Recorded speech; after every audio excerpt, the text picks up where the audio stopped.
All right, hello everyone, and peace of Christ to all of you. I hope my voice is coming clear. Please invite your friends and post the link for the broadcast around in YouTube, Facebook, etc., so people will know that we are on air. Today we are earlier, uh, which is for good anyway. The topic today is the Gospel of Barnabas. And the reason I'm talking about it because one of you, a lady, she sent me a message in Facebook about the Muslims mentioning what it's called the Gospel of Barnabas. The problem is not the Muslims. The problem is the Christians. They don't read. They don't educate educate themselves. I mean, when a Muslim he says to you, the Gospel of Barnabas. I mean, why you need me even to answer him? Why you do not know? Why somebody is 25 years old, 30 years old, do not know what to say. There is something missing in our life, and that should change. What if your child asks you the same question? Forget about the Muslims. Shouldn't you know you are a Christian, right? You should educate yourself. So especially today, we have the internet. In 2 seconds you can get a lot of resource.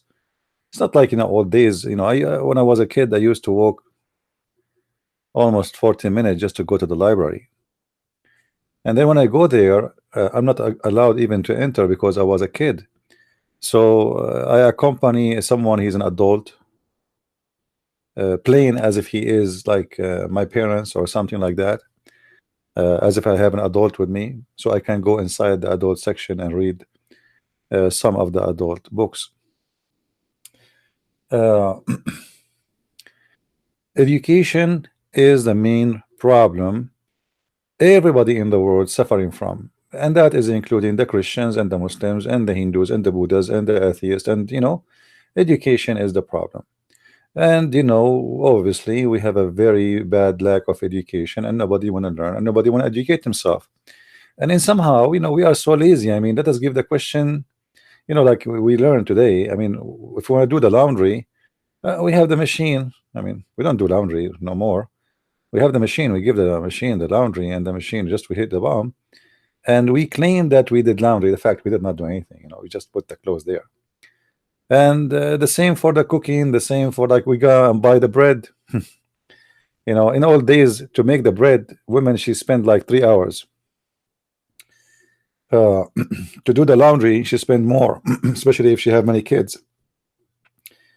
Life is different. Life is a lot more easier today, but still people are lazy to know, to read. Forget about cooking, forget about I mean, what is left is just to read. Even reading, nobody want to read.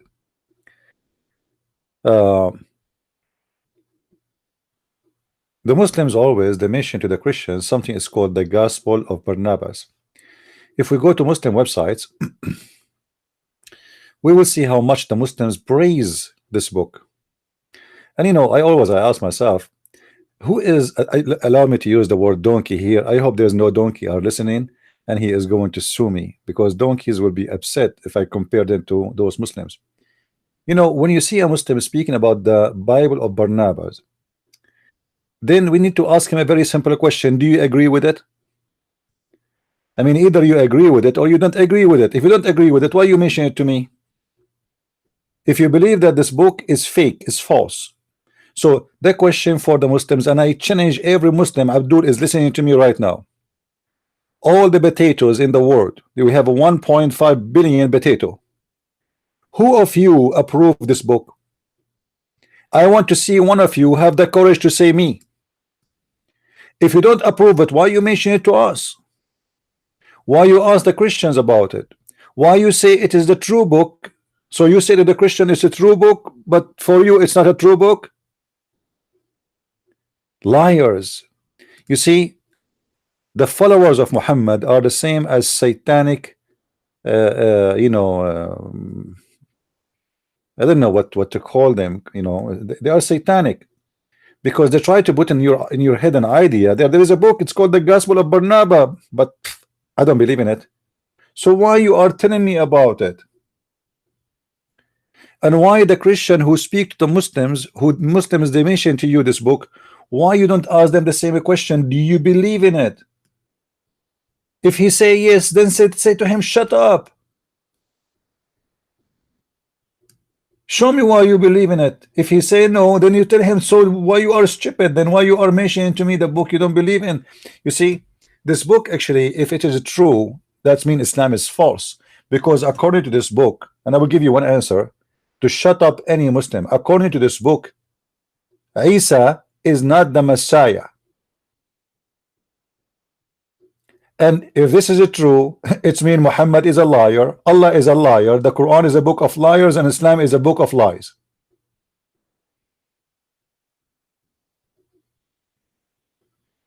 Are you getting it? In this book, it teach that Christ have nothing to do with Jesus. And Jesus, he confessed that he is not the Christ. Now, I'm not going to discuss really the book. The book is written long after, like it's in the 15th, 16th century, and have a lot of stupid things. It's like an article. It's not really even a book. So the Muslims, in certain time, they get so excited with this book. Why this book is important for them? Because it's mentioned the name of Muhammad, but it mentioned the name of Muhammad, claiming that Muhammad, he is the Messiah. In the same time, the Messiah or Jesus is not the Messiah. In the same time, Mary, she did not suffer from giving birth, etc. So there's many things in this book. It is against Islam itself. This is why you will not find one single Muslim cleric mentioning this book, approving such a book. This book have no origin. It's found written in the Italian language, and obviously it's written by somebody he have in touch with the Muslims, and like he, you know, he mixed between Christianity and Islam. It's written in the 15th centuries. There's no Hebrew script of it, or Aramaic or Greek, or it's just an Italian language, and it's full of errors and mistakes, and full of very easy to prove that it is a fraud written long after Jesus. Mentioning words never been exist in the time of Jesus. Like just to give you an example, the word gay, not long time ago, it used to be used as somebody is happy. Today, the word gay is a sexual thing.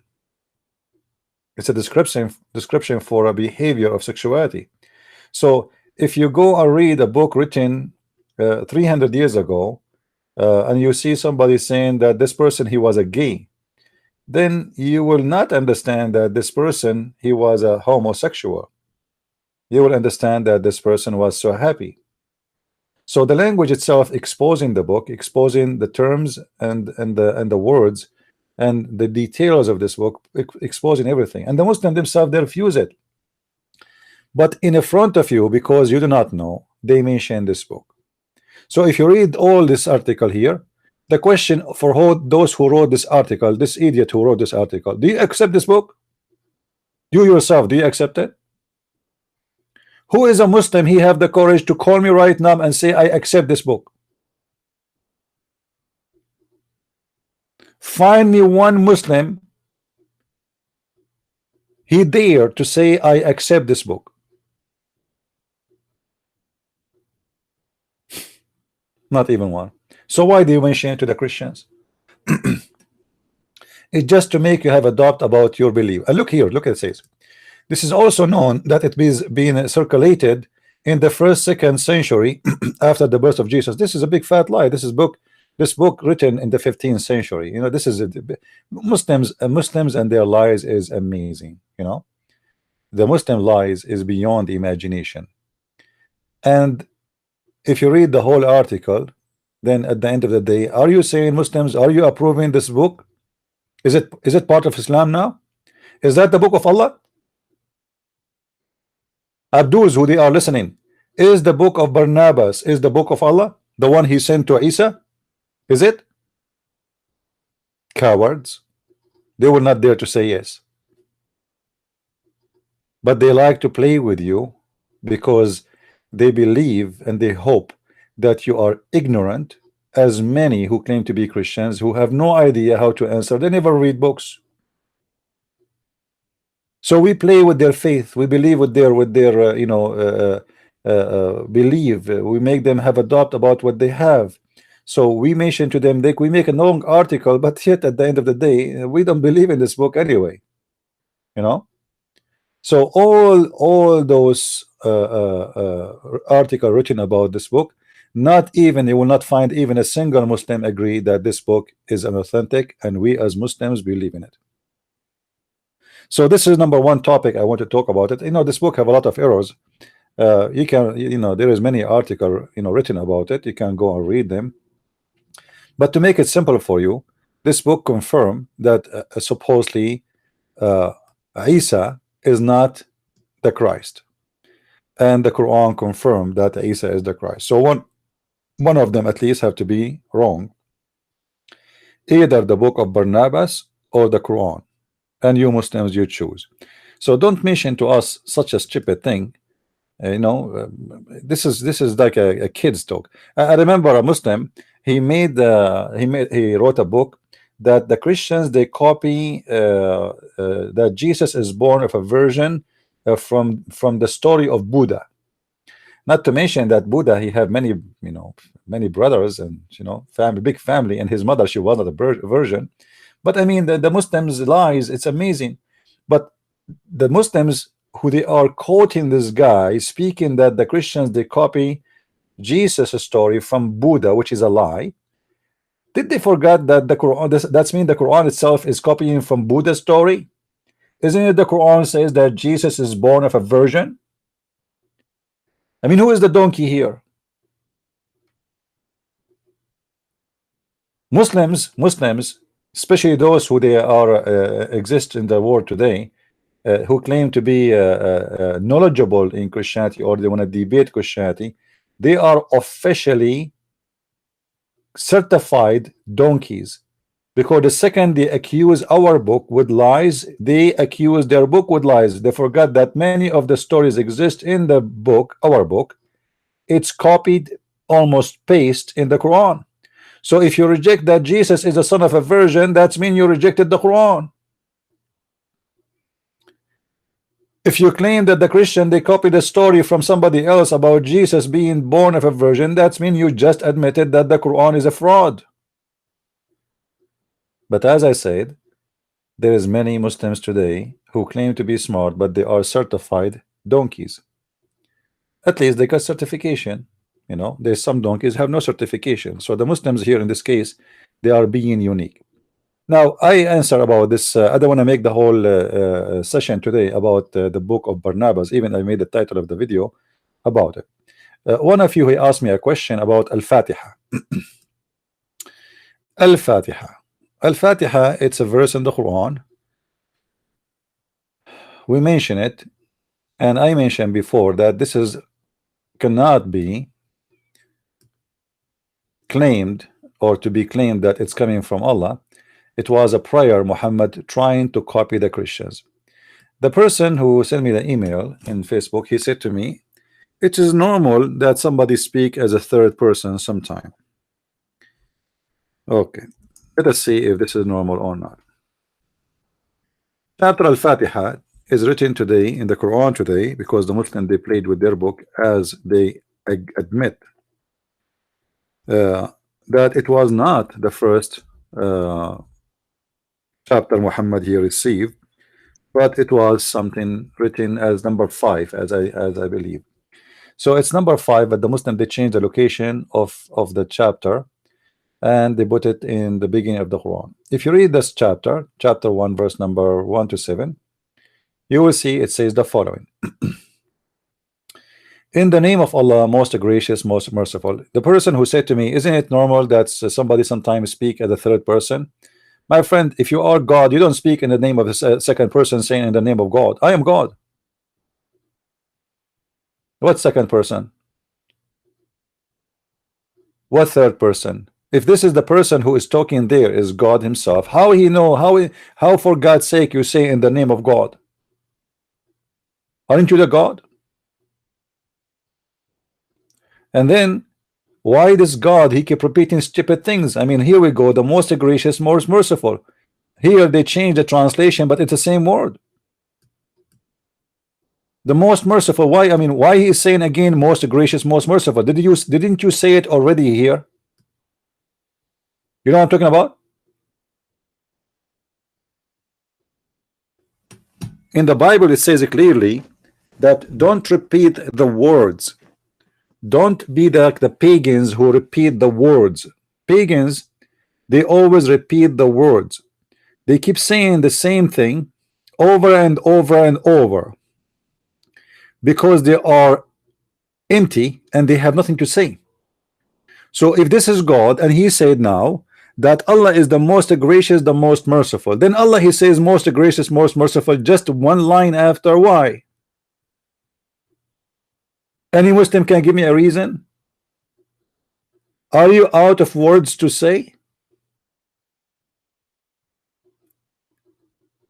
And then how Allah, he says praise be to Allah. You see, when God, he spoke to Moses, he said to him, I am your Lord. Huh? You don't say praise be to Allah. Have you ever heard of Jesus saying praise be to Jesus?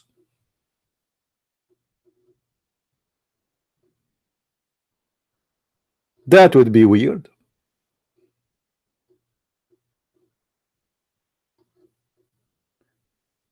This was a fabricated prayer made by Muhammad trying to copy the prayer of Jesus, our Father art of heaven. The Jews have their prayer, the Christian, they have their prayer, everybody have a prayer except Muhammad, he don't have one. So Muhammad, he tried to copy the prayer of Jesus. If you compare between our Father art of heaven and this prayer, you will see there is many similar things, except that Muhammad, he have nothing to say, so he's repeating some words here and there. And then in this prayer, if this is a prayer mentioned by Allah asking the Muslim to pray it, then we should have a conversation. As we see, like Jesus, he been asked how to pray. They asked him how to pray, he said okay, pray like this. But here there is no introduction, there's nothing, you know, in the story it says that this has happened because etc. We showed you in the interpretation for the story that each time Muhammad, he go out to do poo-poo, he hear a voice saying to him Muhammad, and Muhammad, he run, he flee. Do you remember? Do you remember the story? So he hear the voice saying to him Muhammad, and Muhammad, he run. And then Muhammad, when he run, you know, after running many times, at the end of the day, what his name, Waraq ibn Nawfal, he said to him, you know, don't run. Next time you hear the voice, stay in your place. Huh? You see, it says, oh Muhammad, each time he go out to do poo-poo. So when he went out, he heard the calling, oh Muhammad. He said, here I bear witnesses that Muhammad is the messenger of Allah. Who's the one who's talking? I mean, this is funny. Is that the angel? The angel is converting to Islam. The angel is taking Shahada. And look what it says. Then he said, the voice, then he said, the praise be to Allah, the Lord of the world, the beneficent, the merciful, the honor of the day of judgment. And then he read until the opening of the book. Okay, who is the one is talking here? If it is the angel, that will be very funny, because the angel now is converting to Islam. And why the story does not say that this is an angel? Who is this voice? And how we know that this is coming from God? What is that? And why he talked to Muhammad only when he want to do poo-poo? So you want to tell me that this is God is speaking in a third person? First of all, this is not God, cannot be God. And as you see, even the Muslims in their stories, they say clearly that Muhammad, he heard the voice, and they didn't say that this is a voice of God. And Muhammad nowhere claimed that he heard ever his God, Allah, speaking to him. So it was somebody praising Allah. Who is this body? Any Muslim can tell us? If you remember, just last broadcast we did, we have a Muslim who speak Arabic, right? 2 days ago, we discussed about this. He could not answer why Muhammad he flee. Why Muhammad he hear a voice, and this supposedly a voice of an angel of God, and Muhammad he flee, and why he flee? Nobody knows. All right.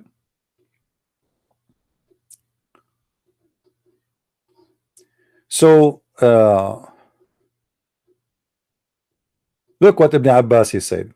The Prophet of Allah, bless him and give him peace, stood up once upon in Mecca and said, in the name of Allah, the beneficent, the merciful, praise be to Allah, the Lord of the world, and the people of Quraysh said, may Allah strike your mouth.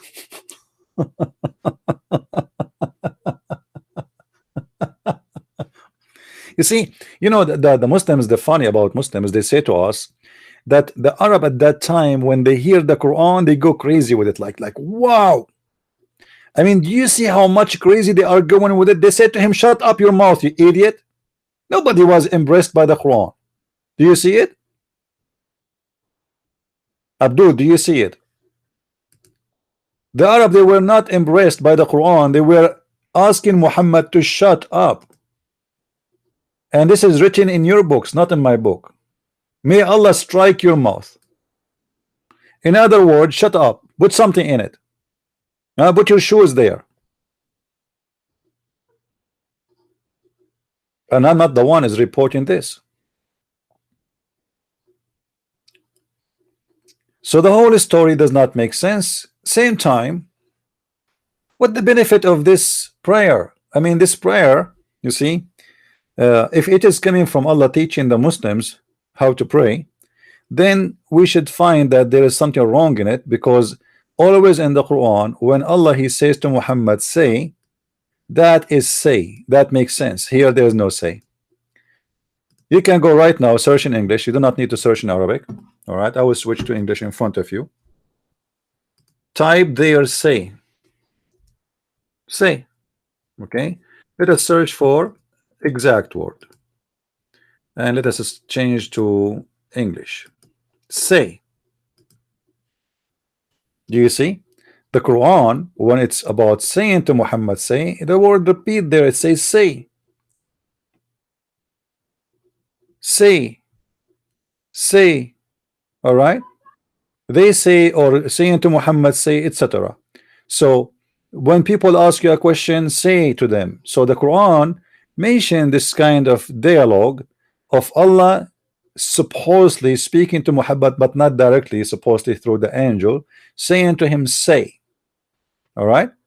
So why here did not say to him, say? All right. You see how many times the word say appear? They say, he say, I say, and Allah says to Muhammad, say. So why here did not say to Muhammad, okay, they're asking you how to pray, say. Right? Just say it. There's no. Never will the Jews or the Christians be satisfied with thee unless you follow their form of religion. Say. Allah saying to Muhammad, supposedly say, the guidance of Allah, that is all the only guidance. You know,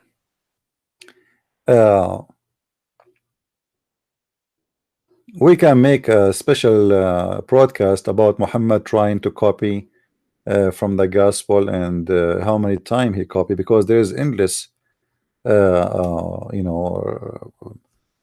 proofs of Muhammad copying from the gospel and from the Old Testament.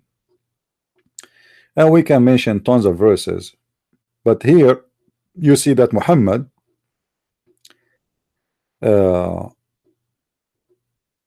he failed to give any logic in his argument with the Christians. As an example, when the Christians you know, and the Jews, they are debating with Muhammad, and those Christians who they are about Muhammad, I believe they are not true Christians. One of you asked me, sometimes I receive weird questions like, is Khadija is a Jew? What made Khadija a Jew?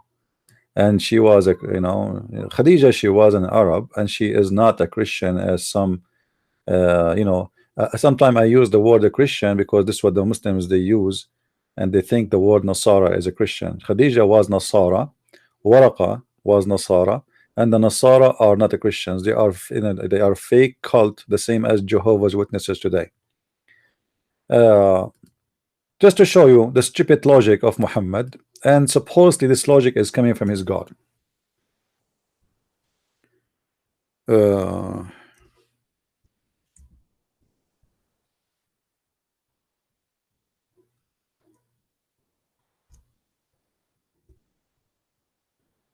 Let's see.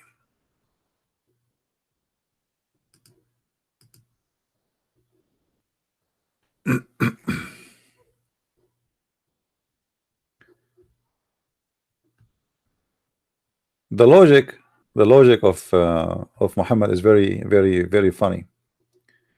Look here. فإن حاجوك فقل أسلمت وجهي لله. Okay.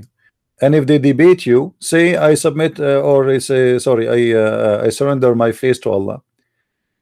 Okay. What is the debate? So don't debate them. You have no answer. Where is the logic? Where is the answer? So if they dispute with you, say I surrender my whole self to Allah. Where is the answer? There is no answer. So Muhammad, you are not capable of debating them. You have no answer to debate, and you are not able to answer the people of the book. So don't debate them. Just tell them I surrender to Allah, and that's it. You know, there's no more to say, thing to say. All right. When the Muslims they face a lot of heat from non-Muslims. As an example, there is according to this Muslim story, a priest from Najran, Ethiopian priest.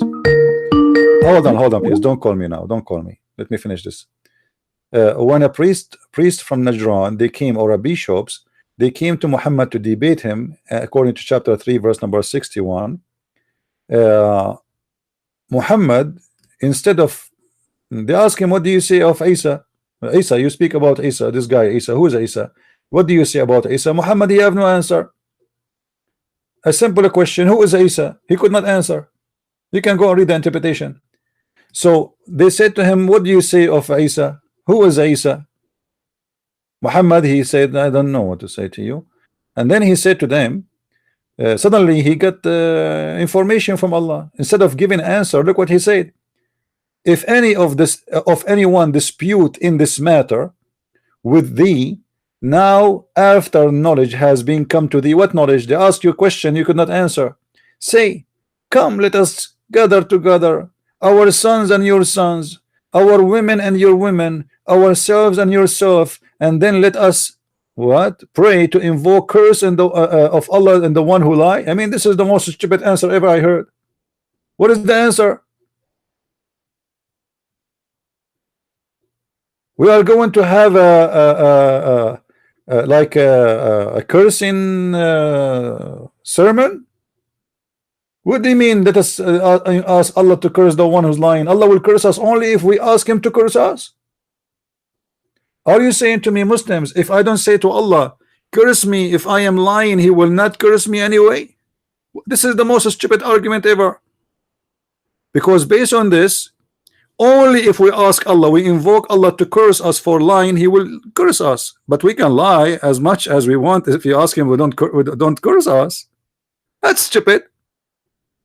So instead of giving an answer, look what he did.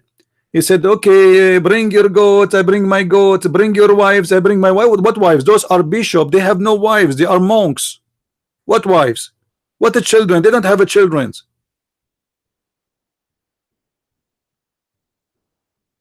Yes, sister. Sister, there a question, sister? Okay. The sister there asking question. He's asking, what was the answer of the Prophet Muhammad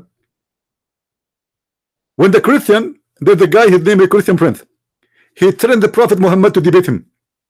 Prophet Muhammad, he said to him in a very strong language, which can shut up anyone. He said to him, bring your goat, I bring my goat. Bring your children, I bring my children. Bring your wife, I bring my wife. Bring your grandmother, I bring my grandmother. Bring your faucet, I bring my faucet. Bring your cat, I bring my cat. Bring your dog, I bring my dog. And let it invoke Allah to curse the one line. I mean, what the heck? Where is the debate? What is the answers? And who is saying that anyone is lying? If somebody he is a Hindu and he believes in Hinduism, he's not lying to me. What do you mean lying? If somebody believes that Jesus is God, he's not lying. This is his belief. If a Muslim believes Muhammad is a prophet, he is not lying. This is his belief. For me, he's wrong, but this is not his lie. He's not lying. This is his belief. A lie is you know it's wrong and still you say it is right. That is a lie. But somebody believe in something, he is not lying. So the logic is stupid, coming from a stupid prophet who is running away obviously from answering the Christians or those who ever ask him questions. And in order to run away from it, let us have a cursing party. But there's no answer.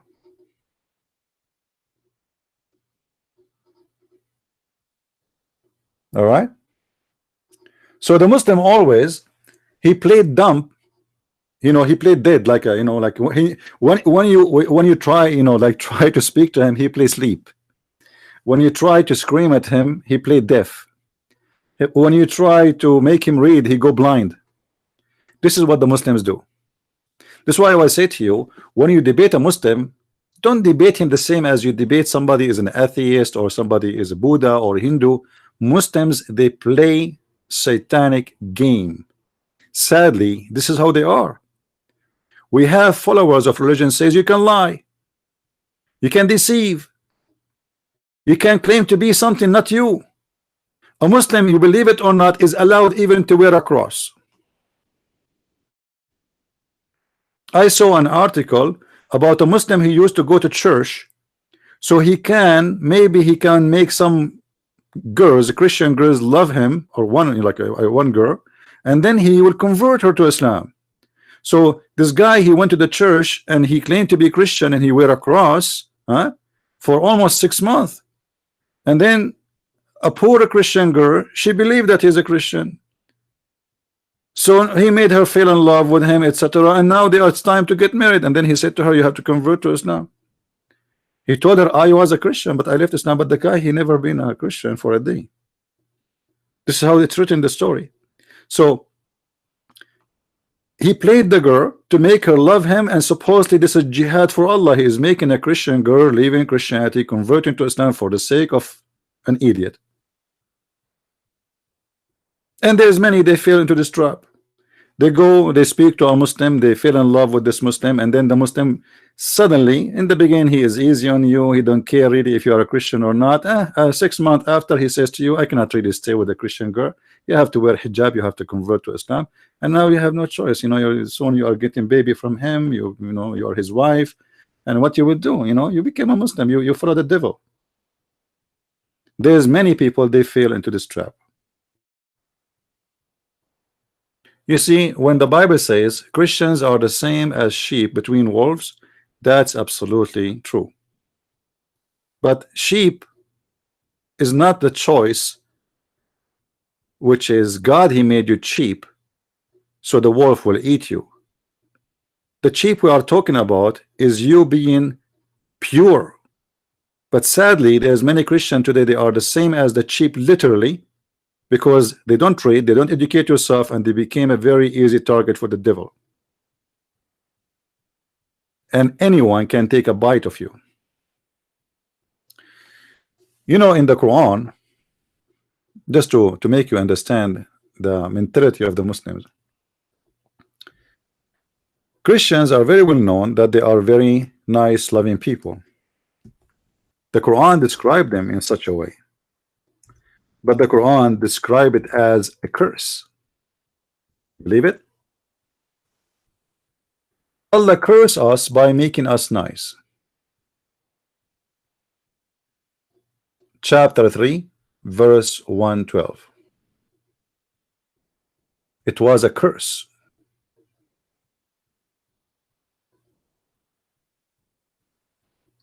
The translation here actually is not a good translation. It says that Allah, He cursed us by making us kind and nice. Al-maskana. That is the understanding of Muslims for you as a Christians when you are kind and nice. They think that this is a curse of God on you, that they can slaughter you and you don't defend yourself. They can beat you and you don't defend yourself. And sadly, you know, our church teachers, many of them, they are a bunch of idiots. They understand the Bible wrongly, and they say, yeah, the Bible says don't fight and resist the evil. Well, the Bible says, my friend, don't resist the evil by evil. It doesn't say don't resist evil. All Christianity is about resisting evil. All of the existence of Christ in the earth, this is why He came down to earth, for resisting the evil. So it's a very false teaching when somebody says to you, you as a Christian, you are not allowed to, as an example, to defend yourself. A Christian, he should not carry a gun. A Christian, he should not have a sword. You know, when you say to them, this does Jesus says in the Bible, the one who don't have a sword, go and buy one? They say, where he says that? Where he says that? We never heard this before. They never heard it because you're a priest and you're a church. He will never mention this verse for you. But the question why? Through centuries, those priests, they work for kings, and they try to make the church people nothing but a sheep for this king. Nobody saying no. Nobody dare to say to that this king is a perverted man. This king is an idiot. This king is a crazy. This king is a pagan. This king, you have to obey. And you will see many verses in the Bible support that, but the fact is not what it says there. This is their own interpretation. All of us, we knew the story of John the Baptist. John the Baptist is somebody, he stood for a bad king, and he paid his head the price for it.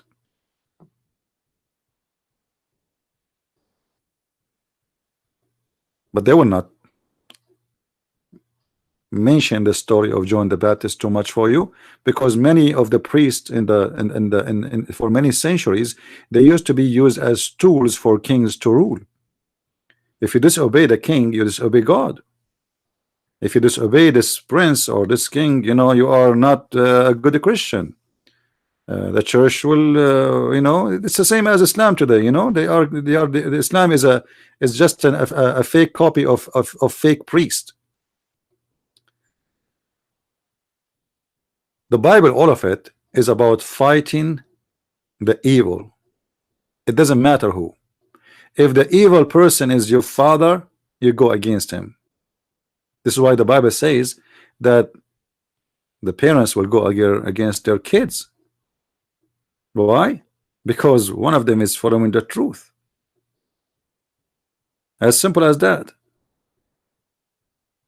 The Muslims always they quote for us a verse from the Bible saying that Jesus said, I did not come to bring peace. But the fact, you know, what he meant there, that we are going to be under war. It's not him waging war. Just because you are following him, people, they will not leave you alone. So my friend, when somebody give you a false teaching, stand against it. When somebody asks you a question, don't be a coward. Ask him. When somebody says to you, do you believe in the gospel of Barnabas? Ask him the same question. Do you believe in the gospel of Barnabas? Don't be a foolish person. Say, oh, I'm going to go and read. Ask him first. Do you believe in it? Why is asking you to believe in it if he don't himself, he don't believe in it? Use your brain. Use your brain. Don't let a foolish Abdul play you. When somebody says to you in the Quran is teaching love, ask him where I want to see it, give me the verse, give me the number. Don't let it go. When somebody says something to you, ask him details. Don't let it go. Otherwise you are a foolish person. You are allowing the devil to play you. When somebody says to me, Jesus never said that he is God, I should ask him where he said that. When a Muslim he says to me, show me one verse in the Bible says that Jesus said I am God, worship me. I can show you 100. Are you ready to show him? This is a question always the Muslims they ask you. Do you have answers, or just you know, you shut up your mouth and you have no idea what to say? The whole Bible is Jesus saying I am God, worship me. All of it. And you will see always the Muslims saying, I challenge you to show me one verse. I challenge you. Like you remember just last week, we have a guy who asked me the same question, and I said to him, well, isn't it one of the apostles of Jesus said to him, show us God, and that's it, show us the Father? And then Jesus said to him, I am with you all this time and you do not know me. And Jesus, where he said that he is God? Isn't it all over the Bible people saying that they are worshiping Jesus and Jesus never have an objection? Isn't it Jesus who said to the Jews, who is the Messiah? They said he is a son of David. And how many of you keep repeating Jesus is a son of David? Jesus is a son of David. And actually some funny Christians, they say that Jesus was a Jew, which is very weird. I mean, Jesus was a Jew. He is the God of the Jews. What do you mean he's a Jew? What do you mean he's a Jew? He's born between the Jews, but he is not of the Jews. By the flesh, he is from the Jews. But all of us, all of Christianity is based that Jesus said before Abraham I am. When Jesus said before Abraham I am, the Jews, they said to him, how you say such a thing when you are not even 50 years old? What Jesus is claiming to be then? He claiming to be eternal. And his existence have nothing to do with his birth. Before Abraham, and Abraham he saw my day. I am before your father Abraham. Before all of you are exist, I am before Abraham.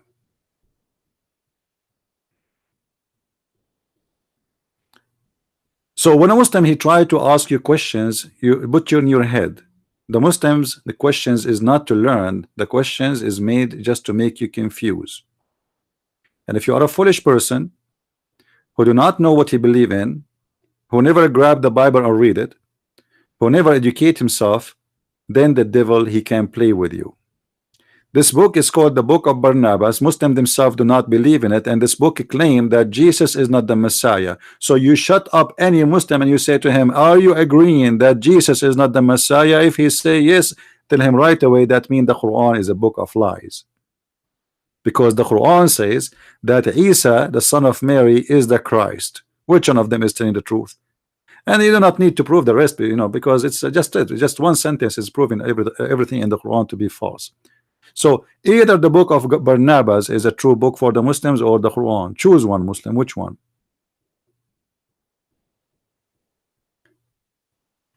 Stupidity sometimes is amazing. But as I said, you know, like the Muslims only target you with such a question if they feel that you are not educated, you are just a Christian who, you know simple things about Christianity, that, you know, Jesus he crucified in the cross. Like, you know, if you read here actually in this website, this is article written by Muslims. All right, who is Allah? If you read the article, you will see how stupid this article is. And then each one of those articles is a problem for the Muslim themselves. But then he go here, you will see they have article against you as a Christian as an example. Let us see. Who made up the Trinity?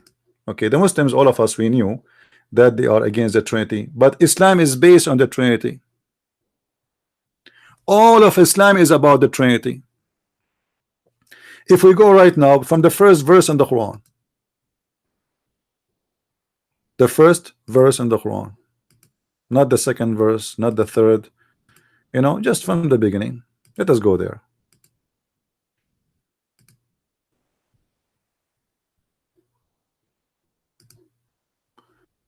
Read with me, please. It says this is the word bism, and by the way, the word bism here is written wrong. This is wrong Arabic. The word bism in Arabic, it have to come with the letter alif, which mean A, letter A. So the Muslim, they change the writing of the correct writing. So now we go here, we see in the name of who? Allah. And who? Ar-Rahman. And who? Ar-Rahim. Why Allah have 3 names?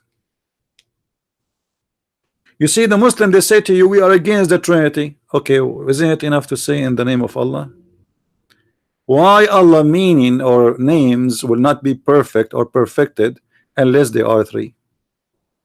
Why Allah names are 99, which is the multiply of the age of Jesus on earth, and the 3 years of his life in mission, 33 except 3, the Trinity. Even the Muslims, they agree that Jesus, he lived in earth 33 years. 33 except 3 is 99. Why Allah is the multiply of the number 3? Why a Muslim, when he do ablution, he have to blow his nose 3 times? Why he have to say Allah Akbar 3 times? Why Muhammad he have to say Assalamu alaikum 3 times? Why he have to wipe his hand 3 times, his ears, his face? Why everything is 3 times in Islam? The Muslim, they say to you, you are the one who created the Trinity, but everything in Islam is based on the Trinity. A Muslim prayer is not accepted unless he practices the Trinity. Everything in the cult of Islam is based on number 3. And I challenge any Muslim to say to me, this is not true. Do we have any Abdul? He have the courage to call me and to say this is not true. Every single practice in Islam, every single, is based on number 3. Actually, the Quran ordered the Muslim to pray 3 times only, not 5. 5, it was Muhammad trying to copy the Jews, and this is why he said the one who asked him to make it 5, it was Musa's. And I'm not going to talk now about how he met Musa's because it's very funny. You see, if you remember before, we have a guy, his name Nightmare. He said that all the messenger of Allah, they pass away. And he said then, you know, well, except Jesus. Okay. All the messenger of Allah, they pass away. So how Muhammad, he saw Moses and Abraham and David and Isa and Adam, even Adam, he saw him in heaven. If all the prophets are passed away and they are going to be in the grave until the judgment day, and this is what Muhammad said, he said, I am the one, the first one Allah will resurrect in the judgment day. So how he saw them in heaven when he went in the top of his flying donkey?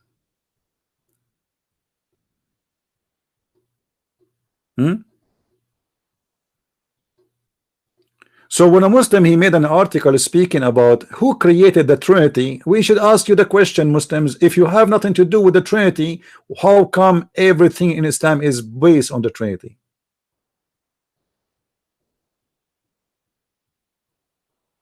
Any Abdul have an answer?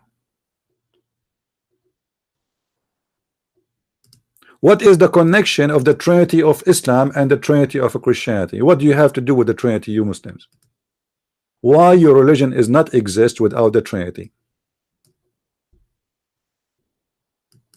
No answer. They have no idea. If you remember the story,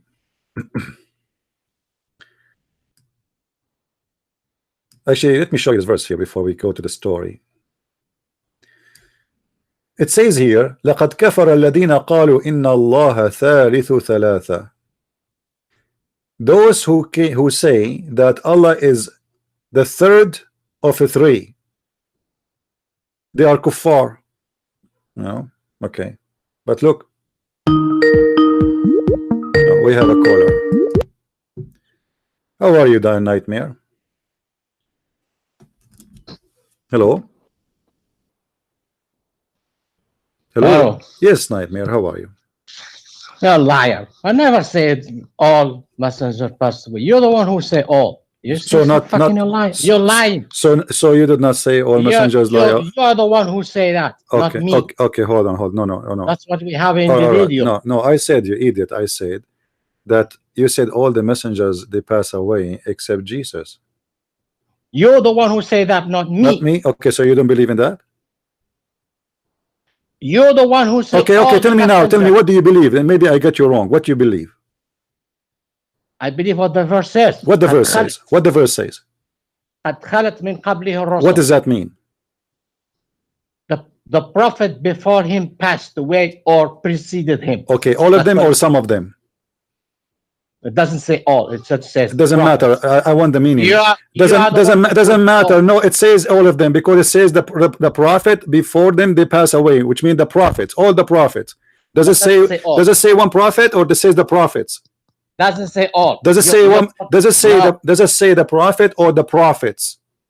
Yes, it says the prophet, but doesn't say all. So it's a prophets with S, right? Okay. So now the prophets, that's it. It's mean all the prophets. When you say the prophets before him. Now listen. When I say Nightmare is a chicken and the chickens pass away before him, that's mean all the chickens like you, they pass away already. So when you say the prophets, okay, so why Allah did not say, why the verse did not say some of the prophets? Why he said the prophets? No, it doesn't say all. Why did you put the word all there? Because this is what it says. It says the prophets pass away. Okay, let me ask you. Okay, let me ask you. The prophets, they pass away, right? You agree? That's it. No. That's it. Do you agree? No, don't tell me now. Don't tell me that says I want you to agree. Do you agree that the Quran is correct when it said the prophets pass away? Yes. Okay, name for me some of the prophets who pass away. All of them? Except Jesus. That's what it says. A second ago you said not all of them. Now you say all of them. Guys, a second ago he said not all of them. Now you say here all of them. Name for me. Let me finish. It says قد خلت من قبله رسول. The prophet before he passed away. Name some for me of those prophets who pass away. Prophet Muhammad, Moses, Abraham, blah blah blah. Jesus for us, he did not die. That's it. Okay, so now you mention Abraham, Muhammad, Moses. Who else? Any more else? Do you remember any more names? Noah, everybody. Okay. Noah. Now, so how your prophet when he went? Okay, guys, be my witness. He just said all the prophets before Muhammad they pass away. Now your prophet, he said the first one to be resurrected in the judgment day is him, which means all the prophets are dead, right? Yes. Okay, so how? So then, okay, thank you. So how then he met Moses in heaven and Abraham? Well, Jesus also he met prophets. You didn't say in the gospel. No, just don't tell me. Don't change the topic. Don't change the topic. If they are dead, how he met them in heaven? You just said, and everybody heard you, that all those messengers are dead. So how when he went to heaven, and you agreed that Muhammad, he said that he's going to be the first one to be resurrected, the first one ever between all mankind. Nobody is resurrected. All prophets are dead, and you confirmed that just a minute ago. So now, how Muhammad he saw Abraham and Moses and Isa and David, all those names he saw them in heaven. But when it says they passed away, you mean from the earth. They are no longer on the earth. But a second ago I said to you, are you sure they are dead? I said to you, can you name for me the names of the prophet who they are dead? You said yes. Okay, I will name for you Moses, Abraham. So are they dead? In the earth. Okay, are they dead? What do you mean are dead in the earth? Dead in the earth? In the earth. Okay, are you saying okay? So you're let me. It's like shuhada. It says I mean they are alive. Right well, now. then none of those are shuhada. None of those are murdered. Don't fool yourself. Now Moses is not a murderer. Abraham is not a murderer. So don't go there, Abdul. Don't go there. You said all the messengers are dead except Jesus. Everybody heard you. You said that. Yeah. Jesus is alive. So how he met? So how you're a prophet? He met. When Jesus is gonna Abdul, return, how forget about Jesus now. How you're a prophet? He met Moses and Abraham and David and all those prophets who are supposedly dead. How he met them? They are dead. How they can be in paradise when they are dead? How about Shuhada? They are in paradise and they are dead. Are you an idiot? Is David a murderer? Is David a murderer? Is Abraham a murderer? Is Moses a murderer? That's God's business. This is not no. You just said you're also Abdul. Everybody heard you saying. Don't tell me God business. No, this is not the God business. This is Muhammad fabrication. You admitted. You Muslims admitted, and you are calling me to confirm to me that not all the messengers. Listen. You are the one. You are the one who called me voluntarily. You call me Abdul. Yes. I got you busted. I just made you call. Actually, I tried to call you 2 days ago, and you run away. You go off online. Now I got you busted. You just admitted that all the messengers are dead. I asked you twice, 3 times. Are they all dead? Okay, can you name them for me? I asked you even to name the prophet who they are dead, and you named them for me. And now I get you busted. You're a prophet saying that he met with Moses and Abraham and David, and now you are saying to me except the murder. But murder are not David. Abraham, he was not killed. David was not killed. Moses was not killed. So how Muhammad he met them in heaven? Answer, please. The mic is yours. I didn't say they are all because Jesus is still alive. Okay, let me ask you a question. Did your prophet say that he is going to be the first one to be resurrected in the judgment day? That's what the verse says. Yes, okay. I mean the hadith. Okay, thank you. So he is the first to be resurrected. So how Moses is resurrected already? Because to be in heaven, for Moses to be in heaven, hold on. Don't tell me shuhada, you idiot. You keep saying shuhada. Is Moses a shaheed? Is Musa a shaheed? Moses, that's probably normal. Was Abraham killed by somebody? Was Moses killed by somebody? Was David killed? No. So don't tell me, repeat the word shaheed, you idiot. Your prophet said, I am the first one to be resurrected. The first one, even between the shuhada. Don't play yourself. Muhammad is going to be the first man between all mankind to be resurrected. And this hadith is confirmed. So now we have a contradiction in the lies of Muhammad. He met Moses, he met Abraham, he met Adam, he met Isa. He met them all in heaven. He met even Harun, which means Aaron. How he met them all if they are all of dead? Okay, that's okay. He also Jesus, he met these people. The gospel says Jesus met these people. What do you mean he met them? He is their God. He said before Abraham I am. No. He in the gospel when he was around. My friend. What do you mean he met? What is called the transfiguration. No. Abdul. I can look at for you on the gospel. Abdul, you can look. We will laugh at you. You can look where Jesus met this people. You can look as much as you want. This is even if you find something like Jesus said before Abraham I am. That is, he is saying he is God. And Abraham, he rejoiced my day. So you just mentioned, but Muhammad, how Muhammad, Abdul, don't share the topic. Abdul, don't share the topic. They say it's. You just shut up. I put you in mute. We can't talk at the same time. You got your prophet busted by saying the truth that all the messengers they pass away and they are dead. And you call me to confirm that, and I ask you the names. Name for me some of the prophet who you do not know what is waiting for you. You did not learn about me yet, nah? This is how stupid you are. I asked you to name them for me for a reason, you idiot. And you named them for me. You named Moses, you named Abraham, you named Adam, you named Muhammad. So Muhammad is dead. Moses is dead. Abraham is dead. Adam is dead. Isa is not. Okay. Muhammad, he went to heaven, so he should meet only Isa.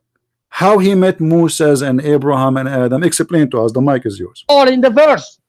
Why did you insert the word all in the verse? Answer that question. The question is, no, it says all. It says all, No, you it doesn't idiot. say, It says all. say all. Okay, hold on. Show me the verse. Show me in Arabic or in English. It says the prophets pass away. قد خلت من قبله.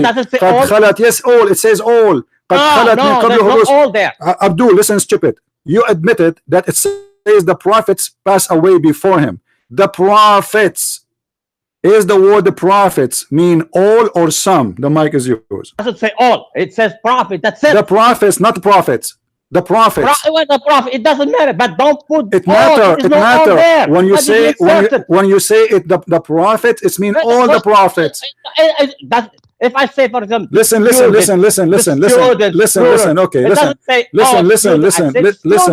Okay. No problem. Now you are trying. Okay, I answered you about this. I got you busted with it. You don't agree with it. No problem.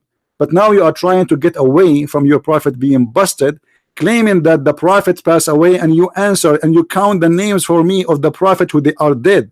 So how Muhammad, he met them in heaven? I want the answer. The mic is yours. How he met them in heaven?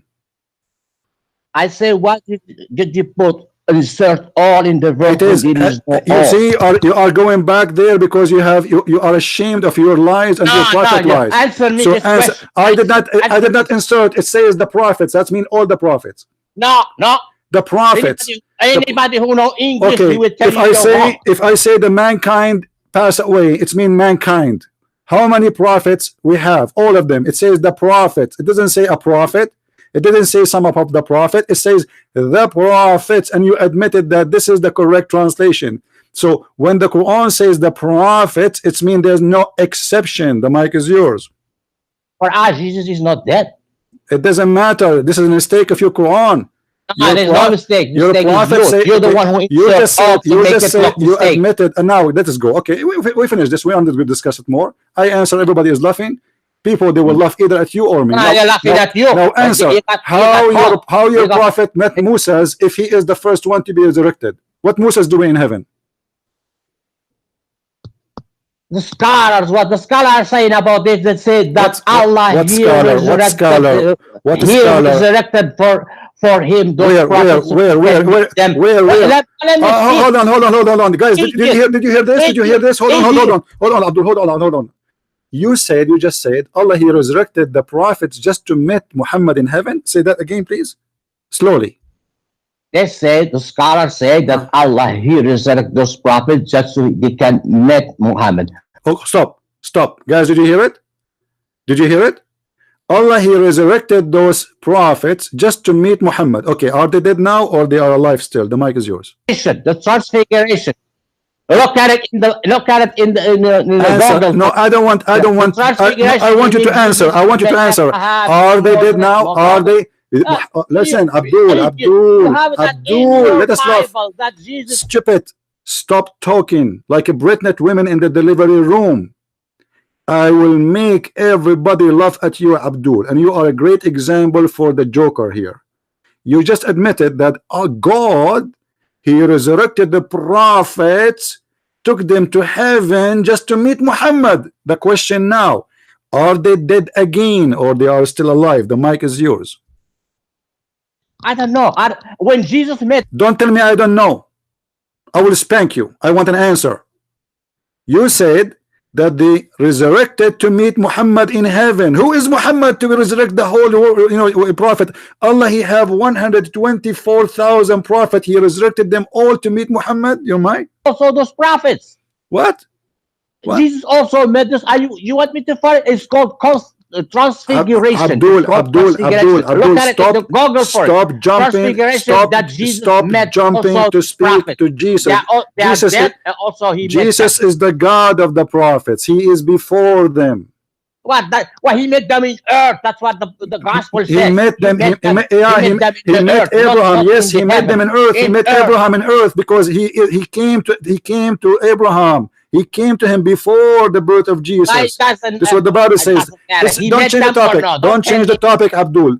Don't change the topic. You are a coward like your prophet, the one who lost his 4 teeth, the up and the down, because somebody threw a shoe at him or a rock. You have no teeth now. I want an answer.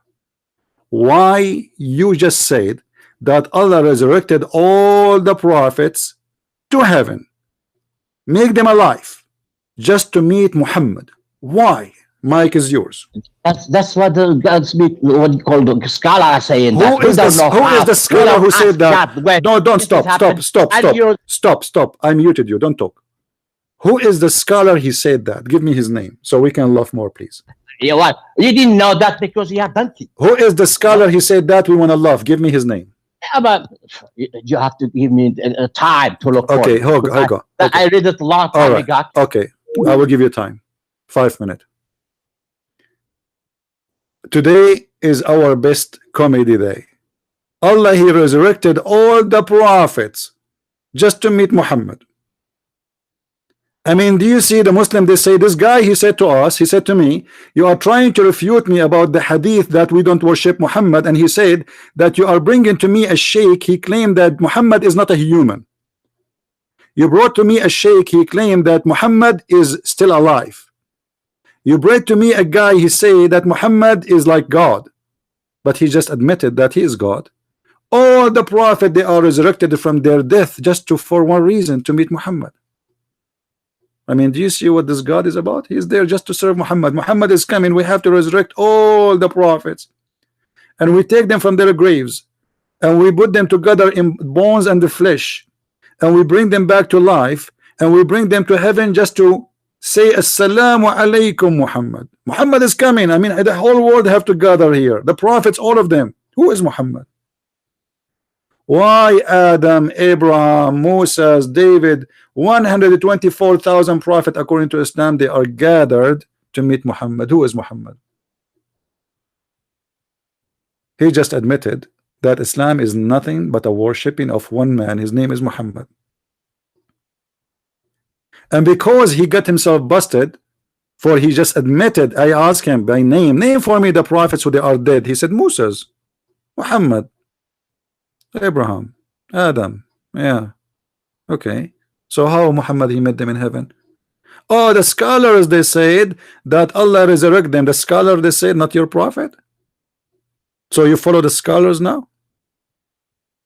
Where the scholars they get this from? Where? Did your prophet says that Allah resurrected those prophets to meet me?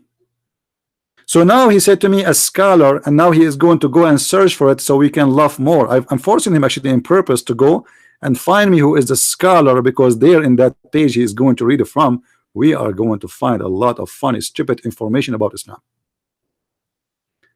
And I hope the coward, he will not go sleep. He will call me back. I mean, do you see how funny this cult is? All messengers are dead. No, except Musa, except Jesus, sorry, except Jesus. It doesn't say that. It says the prophets before him pass away. The prophets. When you say the mountains are vanished, that's mean mountains, that's it, all of it. When you say the elephants are gone, that's it, the elephants. Doesn't say an elephant. Doesn't say two elephant. It says the prophets before him pass away. The prophets, no exception. But because that is a contradiction for the Quran, you have to say, oh, it doesn't mean all of them. No, it does mean all of them. And you just admitted that yourself. Because now we ask you, who are the prophet who pass away? Suddenly we find that the prophet, none of them pass away. They are alive. They are in heaven. When Allah resurrected Moses, and why? Just to meet Muhammad.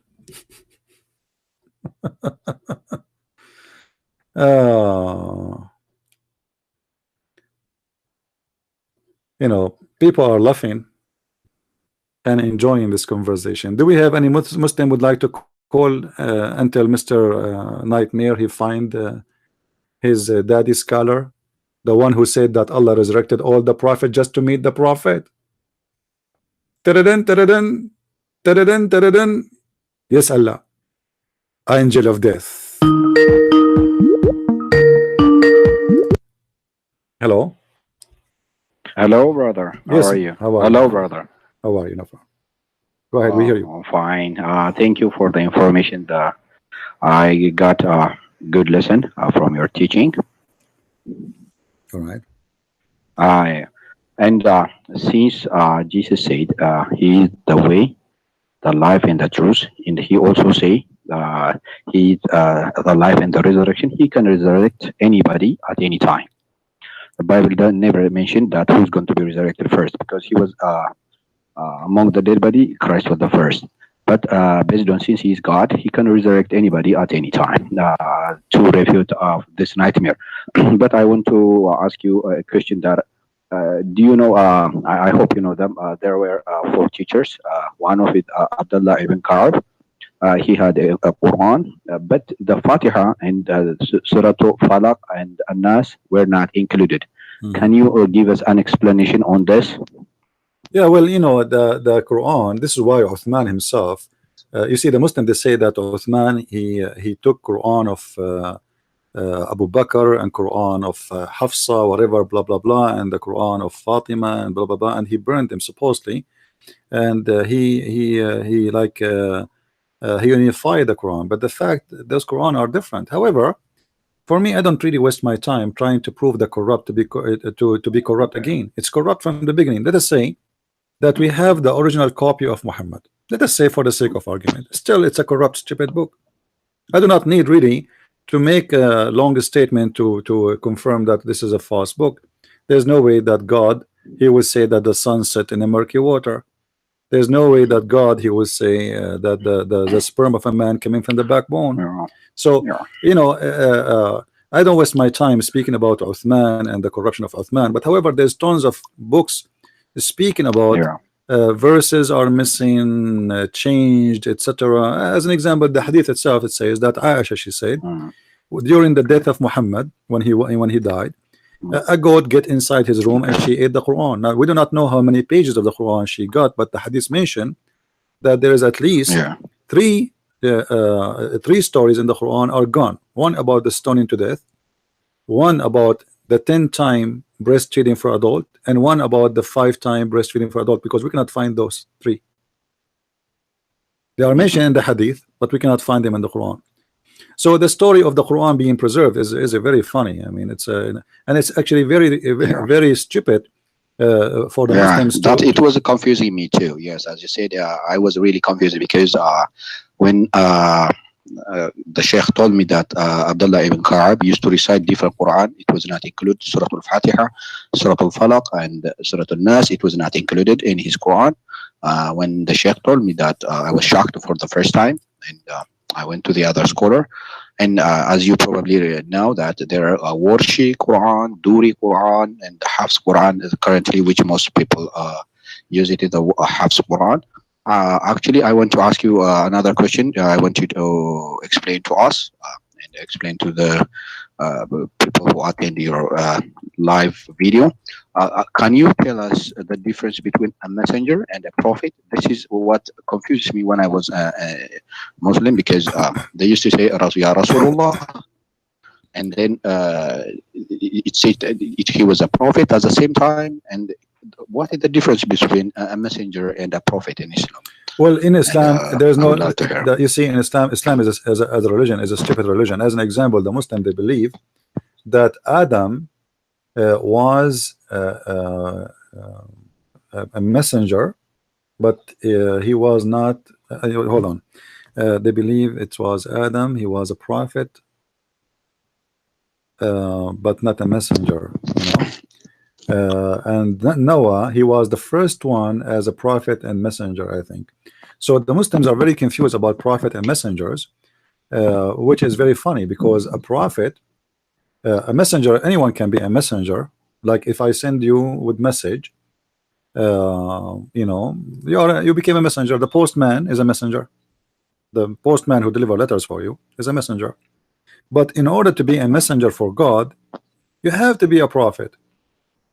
Because a messenger of God, he delivered to us a news which is hiding from us. That is a prophecy. It's a message from God. Yeah. As an example, you need to have prophecy. Yes. Yeah. Someone should prophesize something something that happened on his lifetime, and after he died, something there should be tangible.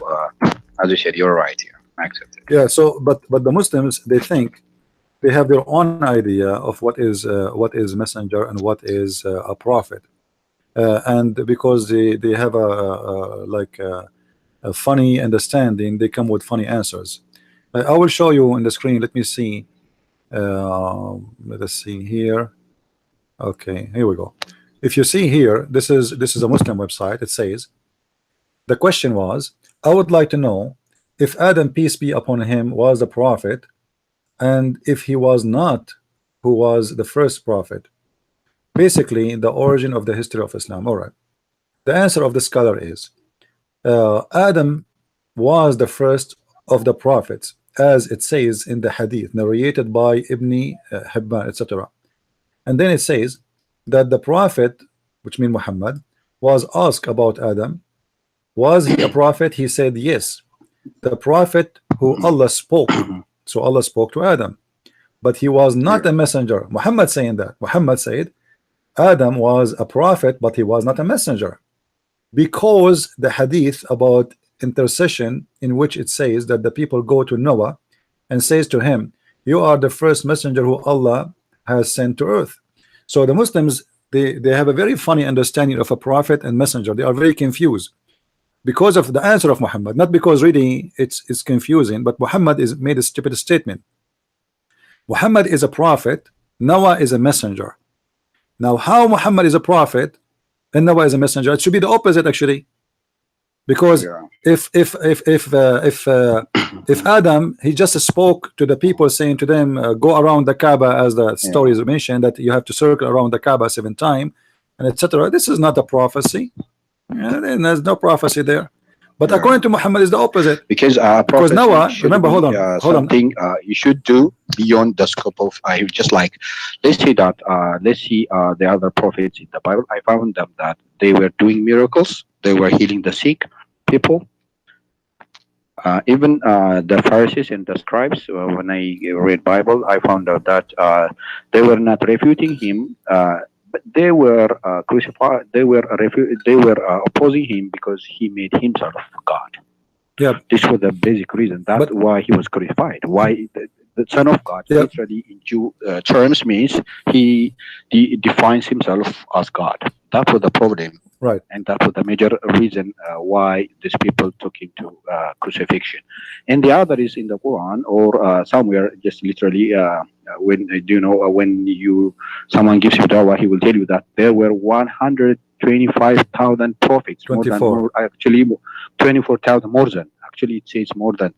And when I ask who are those, because only since 25 of the people are mentioned, where are those prophets? Because the prophet should carry a message from the Lord, and that should be.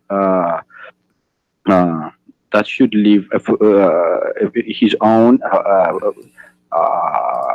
print for next generation. But we do not see other people's scriptures. And where are those 125,000?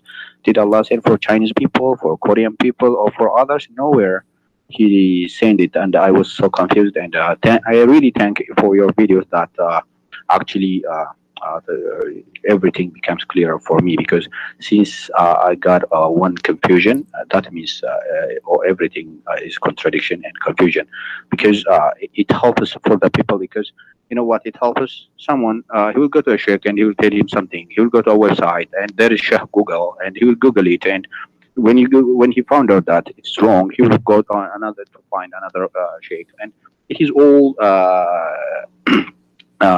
confusion. And it is somehow the normal believer, he doesn't allow to know the secrets inside Islam, because the Sheikh, I remember 10 years before, he told me that there is a secret in Islam, but not anyone can bear this truth, because if they know that, they may leave Islam. He told me that, I remember. Yeah. Well, Maqdad, you are the same person in submission to Allah before, right? Yeah. All right. Yeah. Yes. Well, good to have you, my friend. But anyway, as you see, the Muslims are very confused about who is a messenger and who is a prophet, because Islam is a very stupid religion, and the reason they are confused because of Muhammad. Muhammad is the one told them that Adam is a is a prophet and Noah is a messenger. But you know, if Noah was a messenger, so is it prophecy to say to them that you will be destroyed if you don't believe in God? You know what I mean? If when Noah he said to people, if you don't believe in God, God will destroy you. Isn't it? This is a prophecy. No, Yeah. no, it's not a prophecy at all. No, this is a prophecy. Why? When I say to you that God is going to destroy you, and this is what will happen. This is a prophecy. And this is what will happen. God's this is going a to bring prophecy. it. Yeah, but so Yes, but then Sodom and Gomorrah. yeah, but then how Muhammad he claimed that Adam is a prophet and Noah is a messenger? How that can Actually, be? Adam cannot be a prophet since there is no one. During his time, he was No alone. problem. Let us say he was a prophet for the sake of argument. You know, he's a prophet. But what is the prophecy of Adam? Can Muslims name for me the prophecy of Adam? No. Prophecy. I never heard. As you see in front of you in the screen, this is the Muslim answer according to Muhammad. Muhammad is the one who said that Noah is a messenger and Adam is a prophet. But it should be the opposite if this is true. Because maybe Adam he just have a message to people to worship one God, but he never given a prophecy. What is the prophecy Adam he provide to his people? Name for me, Muslims one. Noah he provided prophecy that if you don't believe in God, he will destroy you. That is a prophecy. That is not a message. Yeah. You know. Yeah, he built an ark. Yeah, and he prophesied to them and he told That's them what prophecy. Yeah, so a prophecy is something you say is going to happen in the future, and it's exactly what he said happened in the future. So how Adam is the prophet and Muhammad and Noah is the messenger? That's stupid. But nothing new. This is Islam. You know. Yeah, and I want to ask you, Surah Al-Taha, verse 14, and when someone asked that where did Allah say in his own words that I am Allah your God, worship me, in exact words he brought this word. It did that. The verse say that Allah said worship me? Instead he said obey me.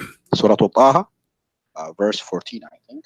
Yeah, you know, you mean in the translation or you mean in Arabic? Both. I want you to. Well, in Arabic, in Arabic, it says that I am Allah, and there's no God but me. So worship me, yes, and go and do the prayer for and to mention me. But that will be a problem if we read the chapter of Al-Fatiha. Why Allah in the chapter of Al-Fatiha he says, "Praise be to Allah." Why he don't say, "Praise me, people"? You know, why he didn't say, seek to worship me? Here we go. He is saying that in this chapter Taha, verse number 14. Innani Allah la ilaha illa ana fa'buduni. So yeah, so he mentioned that he's saying it clearly that I am Allah and there is no other God but worship me, right? So why he did not say that in Al-Fatiha? Yeah. No. Why in the Al-Fatiha says in the name of Allah, the most gracious, most merciful? This is not Allah talking, cannot be Allah talking. This is somebody saying a prayer, and Muhammad is the one who was saying that prayer, and the Muslim they put it in the Quran as a chapter in the Quran. Yeah. Look like, you know, as I understand from the chapter of Fatiha, Muhammad just trying to make a prayer to make himself equal to the Christians and the Jews. The Christian they have our Father out of heaven. They pray it. So the Muslims, what they will pray, what they will say exactly. So if you compare between Al-Fatiha and our Father out of heaven, you will see there is too much similarity between them. Yeah. You know, like if you go to verse number 7, it says, "Don't like in the Bible it says, forgive to us the same as we forgive to others." Don't lead us into temptation. Right. Yeah. So here you will see Muhammad is speaking about saying, "Don't make us the same as the cursed one and the lost one." It's very close. So right. So he just changed a little bit of the wording in the verses, and he make it an Islamic prayer. You know. Yeah. Anything else you want to say, my friend? Do you have any other question? Thank you. It's clear for me. You're welcome. You're welcome. Good to have you. For whenever I have questions. Anytime. You're welcome. Okay. Thank you Bye-bye. for your support. Bye-bye. Now I hope that Nightmare will call us back. We are waiting for him. I hope he will call. Nightmare, are you there?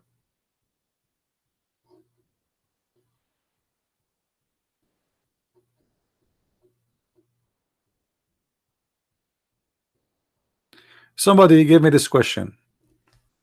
He's saying, how does the Arabic Bible, like the etc. translation, compare to the Quran? Some Muslims I spoke to claim that the Quran sounds better and it's more eloquent than the Bible in Arabic. So what do you think, my friend? The Bible in Arabic is there's nothing is called Bible in Arabic. This is a translation. So do you think the Bible in Aramaic is the same as the Bible in English? It's not. The best way to read a book is to read it in the original language. So it's very stupid to from them to say that, because this is not there is nothing is called Bible in Arabic. Bible in Arabic is written by a man, translator, not an apostle. You know? Yes, Nightmare. Did you get us the answer? Hello. Are you there, Nightmare? Hello? Are you there? Hello. Yes. Did you get us the answer? Yeah. All right. Where we... I show you Jesus is meeting the Moses. Did you read it? Well, Jesus, he see everybody, but he's God. No. Yeah. No, don't change topic. It's not. Let me finish. Okay. It's not. Okay. It's not the only. Okay, now, let us finish this. Let us finish your prophet first, and we will go to the verse in the Bible. You don't let me speak. No, I'm letting you speak. We want to finish the topic first, and we will go to Jesus.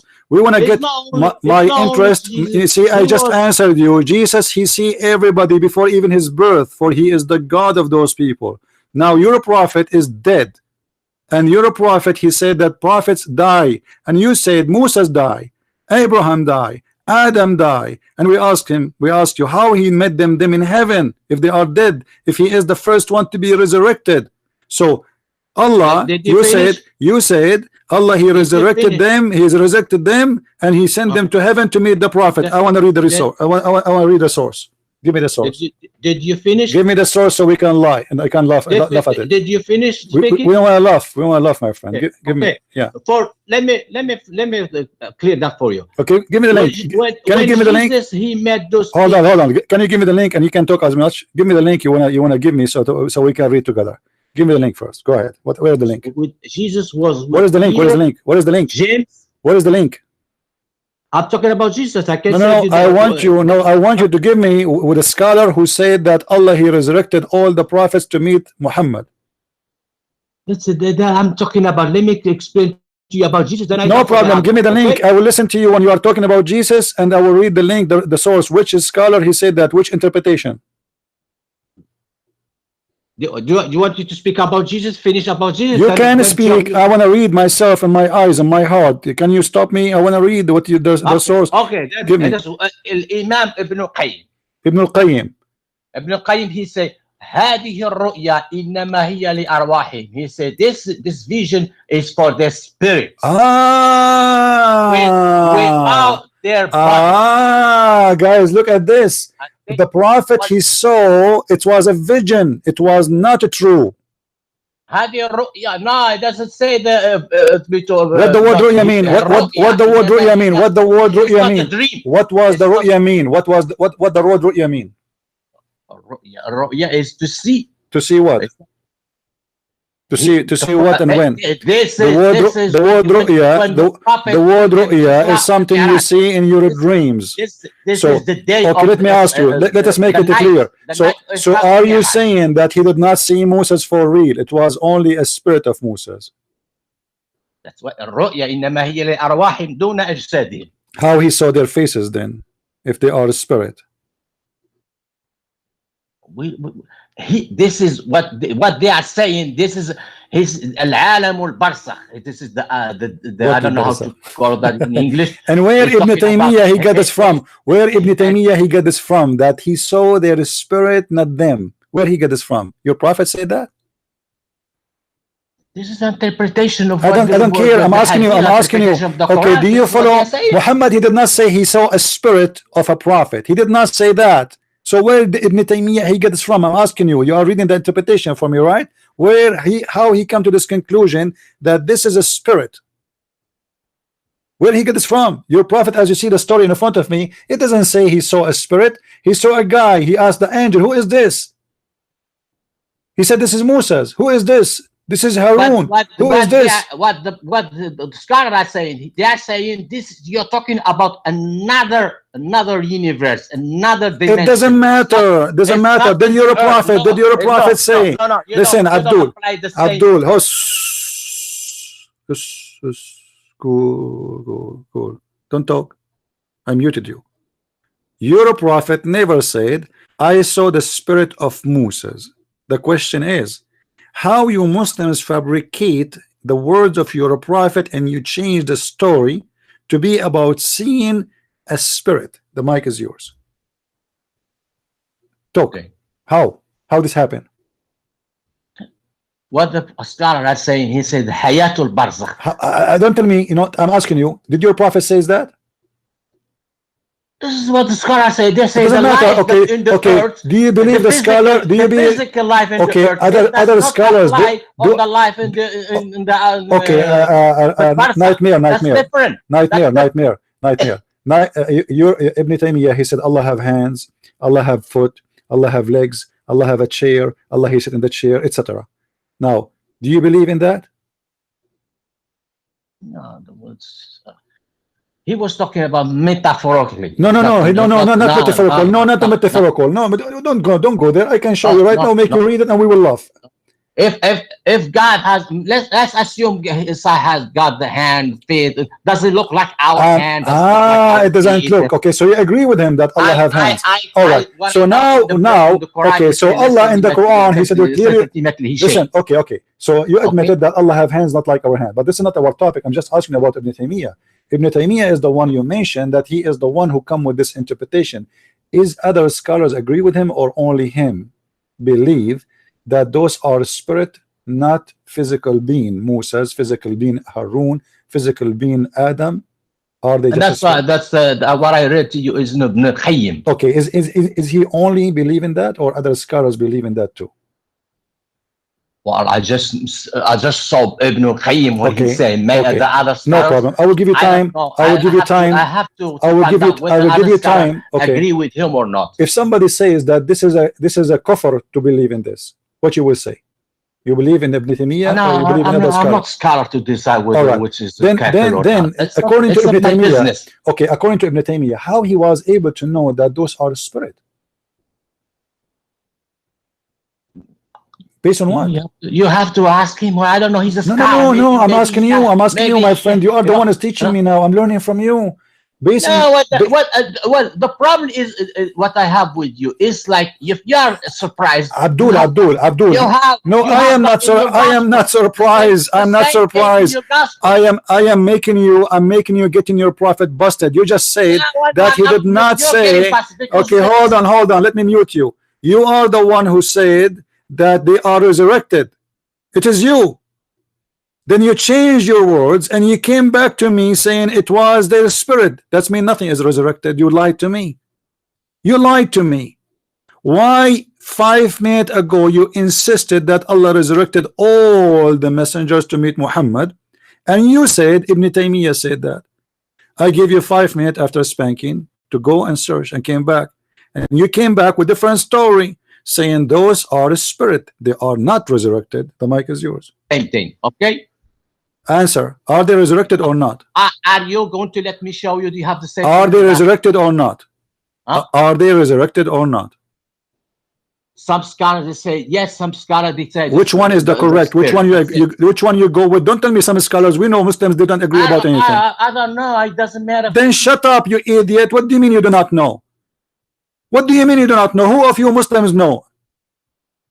Some scholar they say this, some scholar they say that. So why you are calling me then? All of you are a bunch of liars and idiots, stupid. All of this because Muhammad, he put you in trouble. He said that he met them there, but they are dead.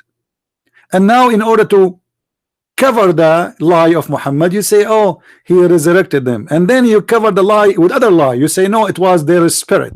So now I'm asking you, I will repeat the question again. According to Ibn Taymiyyah, their spirit resurrected or their body is resurrected? Which one is resurrected? Your mic. Can you explain to me? Answer. Which one is resurrected? Their spirit No, or their forget their about body? that. Let me say, you have the same thing in the gospel. Don't talk about the gospel. Don't talk Nah, about it. why not? Yeah, because Jesus, he can resurrect everybody. When Jesus, listen, Abdul, when Jesus, he resurrected from the tomb, many saints they resurrected with him. This is the power of the Messiah. Now, this is not our topic. Jesus is exist before, is exist after. He is the Alpha, he is the Omega. He is the beginning, he is the end, which means the beginning of time and the end of time is by him. Everything was created by him and for him. This is what the Bible says. Don't change the topic. This is a guy, his name is Muhammad. He lived in a certain time. He claimed that he will be the first one to be resurrected. But yet he go and all the messengers, they are dead. And I ask you by name, you nation to me, Moses and Adam and Abraham. And now we find that Moses and Abraham and Harun and Isa and all of the names of prophet before Muhammad, they were located in the heaven. You said, and I quote you, they were resurrected by Allah to meet Muhammad. So who of you is lying? Ibn Taymiyyah or you? Ibn Taymiyyah said that it was their spirit only, not their body. According to you, 5 minutes ago, they were resurrected, which means body resurrection, unification between the body and the spirit. Which one of you is lying, you or Ibn Taymiyyah? The mic is yours. You have Moses and Elijah spoke to Jesus. This is another question. This is another question. Answer. Nah. Who is lying? Who of you is lying? You didn't know that. Who of you is lying? Who of you is lying? Don't talk about my Bible now. We want to finish the topic and then we go to the Bible. Okay, let us do that. Let us make this deal. Abdul, let us make this deal. Let us make this deal. Listen. Potato. Let's make this deal. 10 minutes we talk about this topic, and 10 minutes we talk about Jesus and who he met. One by one. All right? Now let us finish. 10 minutes. I will start. Now it's 5:38 in my time. The mic is yours. Moses and Elijah speaking to Jesus explained that to me in the mountain. He can talk to them because he exists in all time. He resurrects whoever he wants. No. Listen. The Bible speaks clearly that God resurrected many people, not in the judgment day only were resurrected. I just answered you. I just said to you, even in the time of the resurrection of Jesus, when he resurrected from the tomb, many saints, they resurrected with him. We do not know how many. We do not know the names. Many, maybe millions, maybe thousands. We do not know. So stop being stupid. Now I'm asking you, Muhammad, he made a lie. He said he is the first one to be resurrected, which means everybody is going to be dead in the judgment day. And all of them, they passed before him, and you are the one who confirmed that Musa is dead, Abraham is dead, Adam is dead, Aaron is dead, but yet he saw them in the heaven. How this happened? For news. If somebody in New York, you got a graveyard in New York, and people walk from the earth, from the grave, and you walk on the streets of New York. It will be world news. Everybody's going to know that. Are you watching? Are you watching cartoon now? What is the answer? What is the answer? What is the answer? What is the answer? This stupid. This never happened. Never happened. Listen, Abdul. Abdul, let me ask you a question. Is Jesus dead now? For a Muslim, he's alive, but he's in heaven. You. So for Jesus is alive, and everybody heard you. So it's possible for Jesus to see everybody because he's alive. He witnessed everybody. He witnessed me and you. Okay, let me finish. Okay. Jesus, he saw that. It's not only him. Peter, James, and John saw the same thing. Okay. You didn't know that because you're ignorant. No. Show us. Because he was with Peter, you know, Nightmare. And also the same let me tell you what I'm trying to do.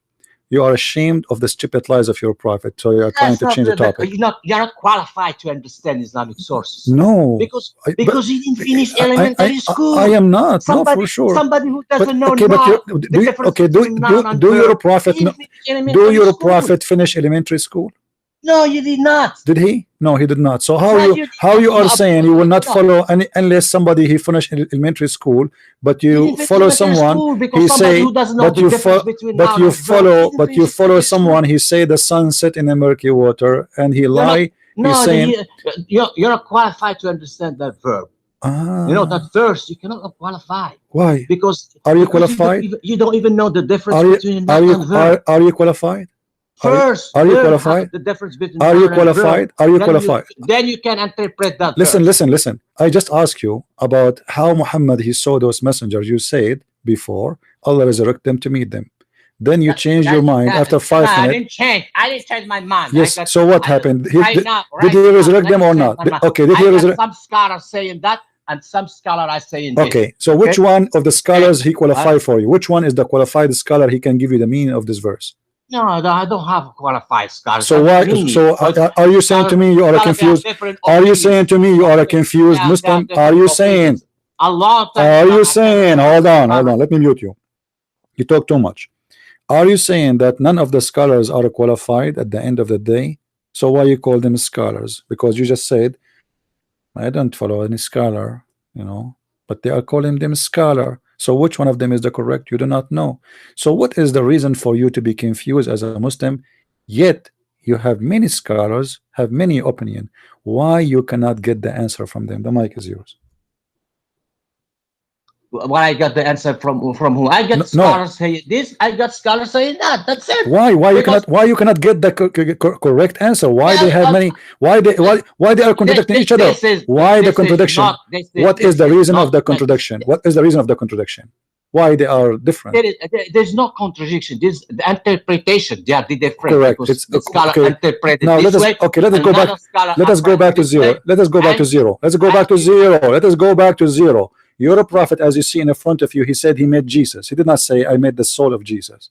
So why your scholar lying saying that he met their spirit? Jesus or Moses? Jesus and Moses and Aaron and Adam, as you see the story in front of you on the screen. He said he met them all. If he met Jesus is he's not dead. Okay, what about Yahya? What about Yahya? Is not dead. What about Yahya? What about Yahya? I told you some scholars they say spirit, some scholars they say. Okay, I'm asking you, Abdul. What's wrong with you? Keep repeating yourself. Did your prophet says he met the spirit of Yahya? No. Did he say he met the spirit of Aaron? No. So why you Muslims lie about your prophet saying that when he did not say that? Interpretation. This is lie, because interpretation have to have a reason. What is the reason to come with this interpretation? Your prophet never said I met the soul of Moses. Never said that. So this is a false interpretation. The scholar are interpreting what Muhammad said. I know, but why they are saying the spirit? Did he say spirit? Okay, do you see in the story anywhere? Do you see anywhere in the story? When somebody is qualified is speaking. Just go. I'm just screaming. Guys, the story in the front of us, it doesn't say anywhere that he met a spirit of somebody. He met them as people. He saw them as a human being, fully human being. Even it says, speak about their description. If you see here, look, and then went forth till we reach the lowest heaven. Jibril asked for the gate to be open, and he said, who is he? He replied, Jibril. Who is he? He replied, Muhammad. And here you see how funny the story. The angels who they are guarding the gates, they do not know who is coming, so they need to ask, who is he? I mean, those are ignorant angels. They cannot even know who is Muhammad. They don't know you.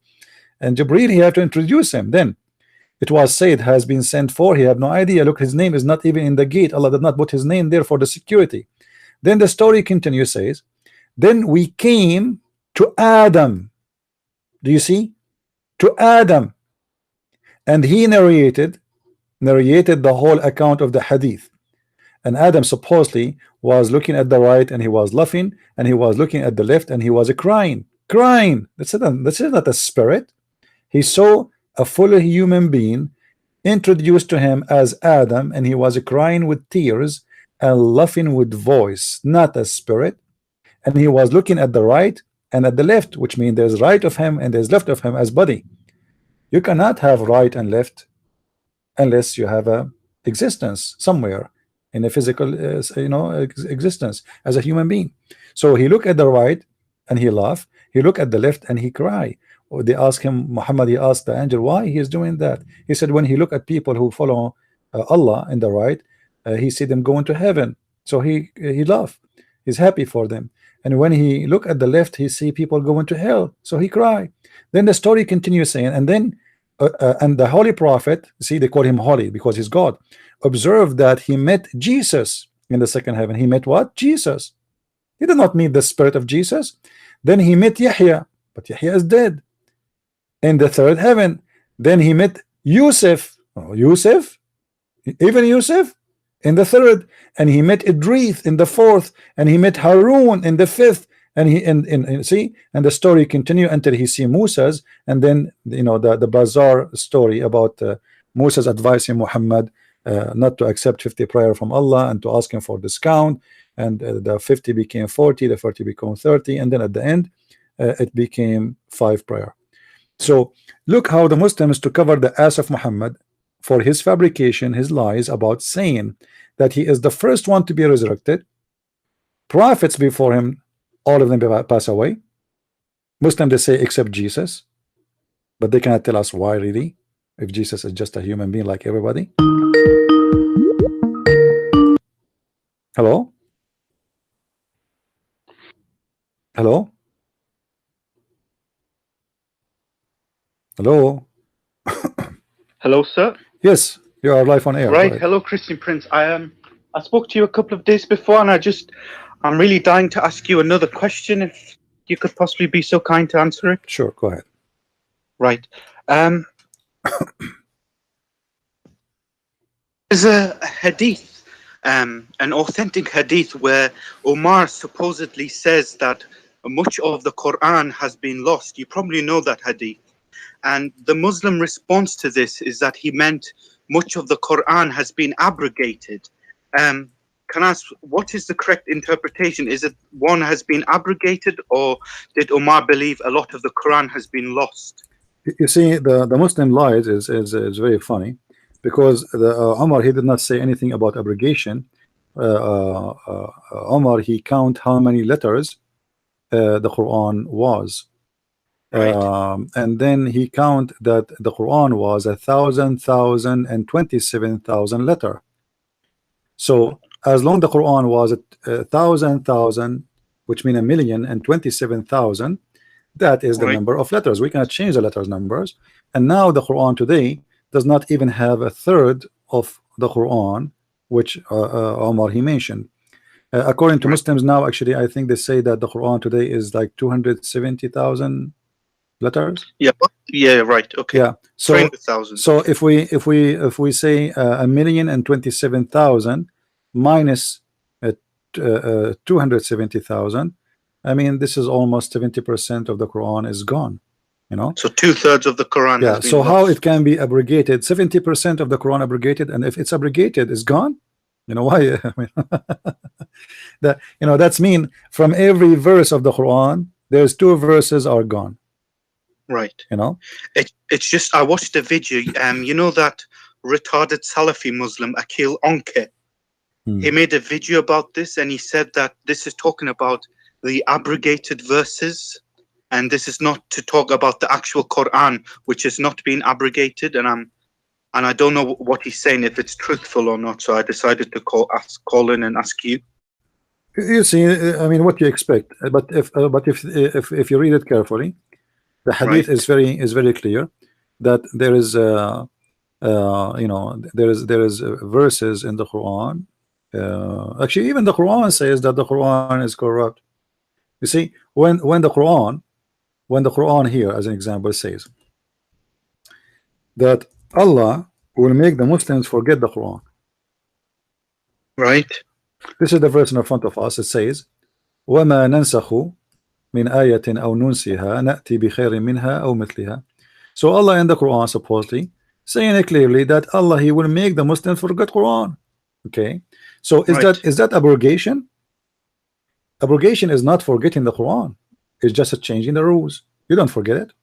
You know, like the law changed, no problem. But why would not forget the law if it is written and preserved in the chest of the believers, as they say? As you see in front of you here, it's the Quran confirming that Allah will cause the Muslims to forget the Quran. So, and this is the Muslim translation, not my translation, verse 106 in the Quran.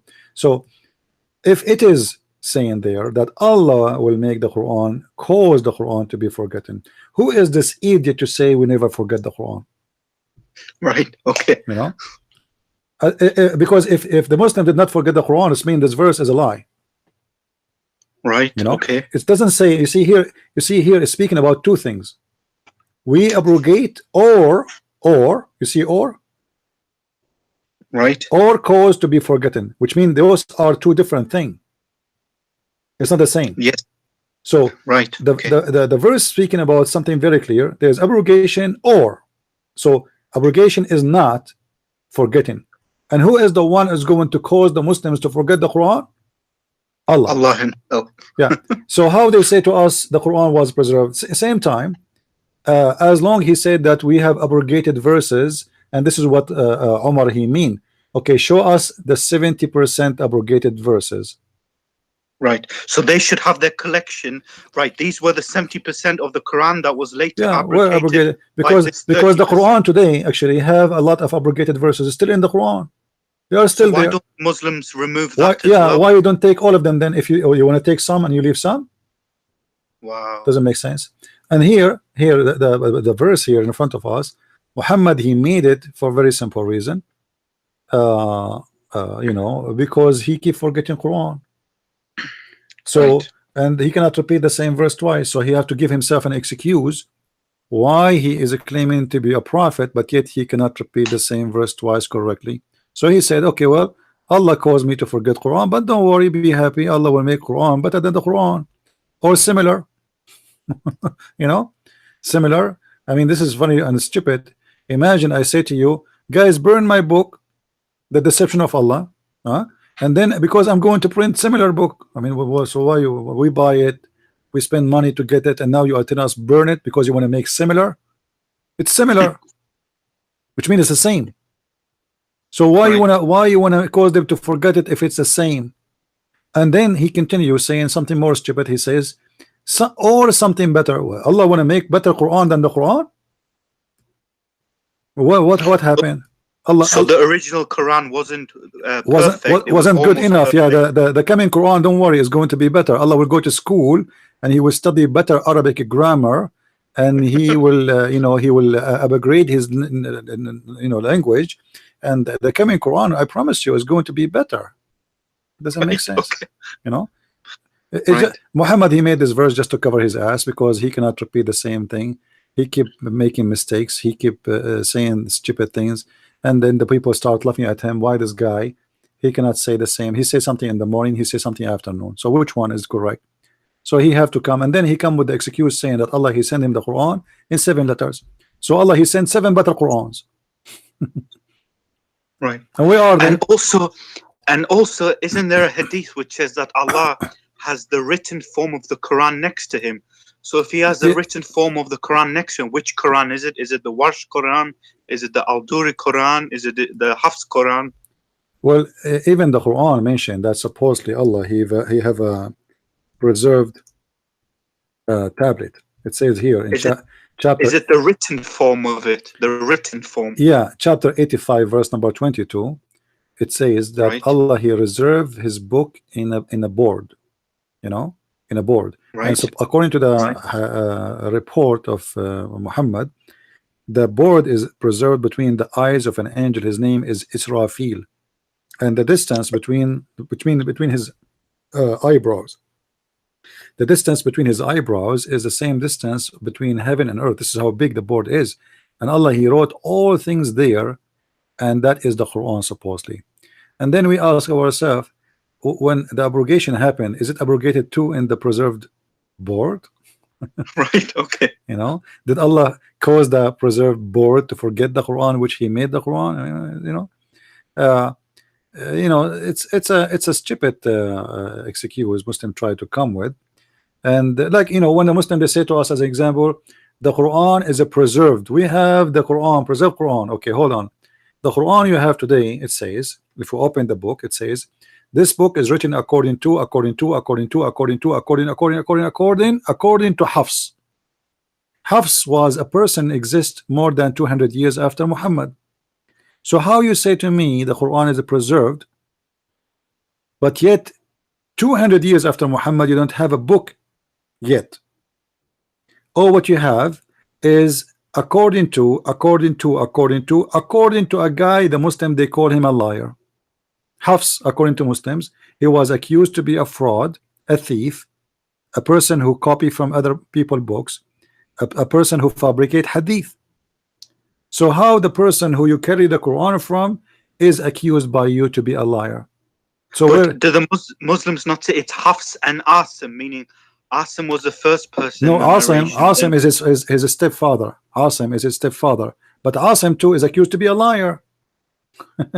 You know, so the father is a fraud and the son is a fraud, and then we have the Quran is coming from two fraud people. Hafs, he learned the Quran from his father, stepfather. All right, right? Okay. but Asim is the same. He was accused that he fabricate hadith, which means he's a liar. So now we have Hafs is the last name to mention in that book they have, and then his stepfather Asim, both are accused to be fabricators. So how the Muslims, they can guarantee that this is a book they preserve they are talking about? Same time, where we can find the book of Hafs anyway? There is no book. It's called Book of Hafs. There is something, it's called the Recitation of Hafs. Right. The book of Hafs, never written by Hafs. There's no book written by Hafs. You know what I mean? Right. They don't even have a book coming from this guy who is supposedly the one the Muslims accuse him to be a liar, who his name is Hafs. Right. So the same as Al-Bukhari actually. There's no book is called Al-Bukhari. Where we can find the original book of Al-Bukhari? Can't be found. Where we can find the book of Sahih Muslim? Can't be found. Christian Prince, when's the earliest manuscript of Sahih Bukhari? No, there's no, Like the there's no, earliest written manuscript. nobody knows actually. Everybody give you different answer, but I believe maybe like maybe 500, 600 years after Muhammad, if it exists. I don't know. There's no confirmation. So Bukhari was compiled approximately 200 years after Muhammad, and then the earliest manuscript we have of Bukhari comes 600 years after Muhammad. No, there's not until now. Nobody can find anything from Al-Bukhari. There's nothing. There's a collection written by people claiming that this is from Al-Bukhari. Right. You know what I mean? And nobody knows who is the first one who wrote those. There's no really proofs of anything, you know. But Right. yet the Bukhari supposedly is a second book for them after the Quran. Right. You Okay. know? Okay. Another question I've got for you, if you don't mind. You know, the Quran teaches that the Torah was the revelation given to the Prophet Musa, and the Injil was a revelation given to the Prophet Isa. And the Quran also mistakes the scriptures which the Christians and Jews possessed in the time of Muhammad as the Torah and the Injil. Because Muhammad, you know, was, the Muslims claim he was an illiterate man. Is it because he was too stupid? Because the Injil, which the Christians possessed in the time of Muhammad, had, for example, the epistles of Paul. Now, Paul, obviously, the writings of Paul wasn't written by Jesus. So is it because Muhammad was stupid and he thought that the writings that the Christians possessed in the time of Muhammad was the Injil, which in fact contains the letters of Paul, which contradict the Quran, where it says the revelation was given to Jesus? If you know what I mean. You see, Muhammad, as an example, just to show you how Muhammad is beyond the word stupidity. As an example, Right. Muhammad, he said that there's no messenger between me and between Isa. Right. Right? Now, if you read Right. with me in the screen, if you look with me in the screen, as long as you mention Paul, chapter 36, verse number 14, it says that there is a 3 messengers was sent.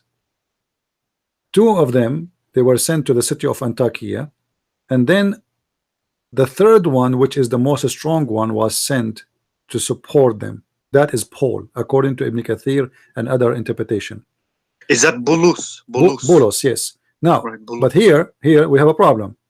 If Muhammad, he said in the hadith, and this is a correct hadith, that there's no messenger between him and the Isa. So who are those 3? Who came after Isa? So now you see how the Injil, the word Injil, is coming to exist, because if the word Injil it's a book given to Isa, then as you said, how the letters of Paul exist there, and why those 3 messengers are located there in between Muhammad and Isa. But Muhammad, he confirmed that there is no messengers between him and Isa. So Muhammad is the same as like a stupid idiot. The more he talk, the more he do poo-poo. Do you ever get the sense he's just making shit up as he goes along? Yeah, whatever. You see, like there is a. I remember there's a like an Arabic series. A guy, he wanna go and get married, and the tradition in the Middle East, you go with your parents. You don't go by yourself to ask for the hand of the girl. So his father, his mother, he keeps saying to him, "Don't talk, okay? Don't talk, don't talk." Because if he talk, they will notice that he's stupid and they will refuse to give him the. And this is exactly the story of Muhammad. Muhammad is a prophet. Muhammad is a prophet, and he cannot stop talking. And the more he talk, the more he do poo-poo. So when Muhammad, he said that there's nothing between me and between Isa, he made a big poo-poo, exposing himself, because even in his Quran, this is not hadith now. This is not hadith, this is Quran. The Quran saying that there is 3 other prophet messengers, and those are prophets of God too, because they prophesy, they made miracles, they and then the interpretation confirmed that those people, they make they were the messenger of Jesus, and they are right. prophesying about Jesus. So here you will see Muhammad, he said. Right. Okay. Another question. How did Muhammad teach his followers to live in the Dar al-Kufr? How are Muslims to conduct themselves in the land of the Kufr according to Muhammad? Well, there's the Muslims always, they have different answers for this. Like Muhammad, he said, if the one act like the same as the kuffar, he is one of them. But in the same time, he gave them the option to practice taqiyya, right? So it depends what the Muslims, they want to do. If a Muslim is in the stage of being strong, like they are big in numbers in the society, then they do not need to practice taqiyya. They go and they do whatever. Or if the society is stupid, like what we see in Europe, a Muslim, he will stand in the middle of the street, says, "I want to kill you all, I want to do jihad on you," and nobody arrests him, because this is Europe. You can say whatever you want. So depend where he is. If he is in America, then the Muslim will practice taqiyya. If he is in Germany, like say, Islam is peaceful, we have to abide by the law. In America, they cannot stand in the street and say, "We want to kill you all, we want to do jihad." The American, they will shoot him dead after 2 minutes.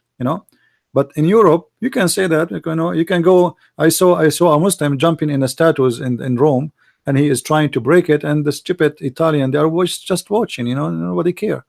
So depend where are they?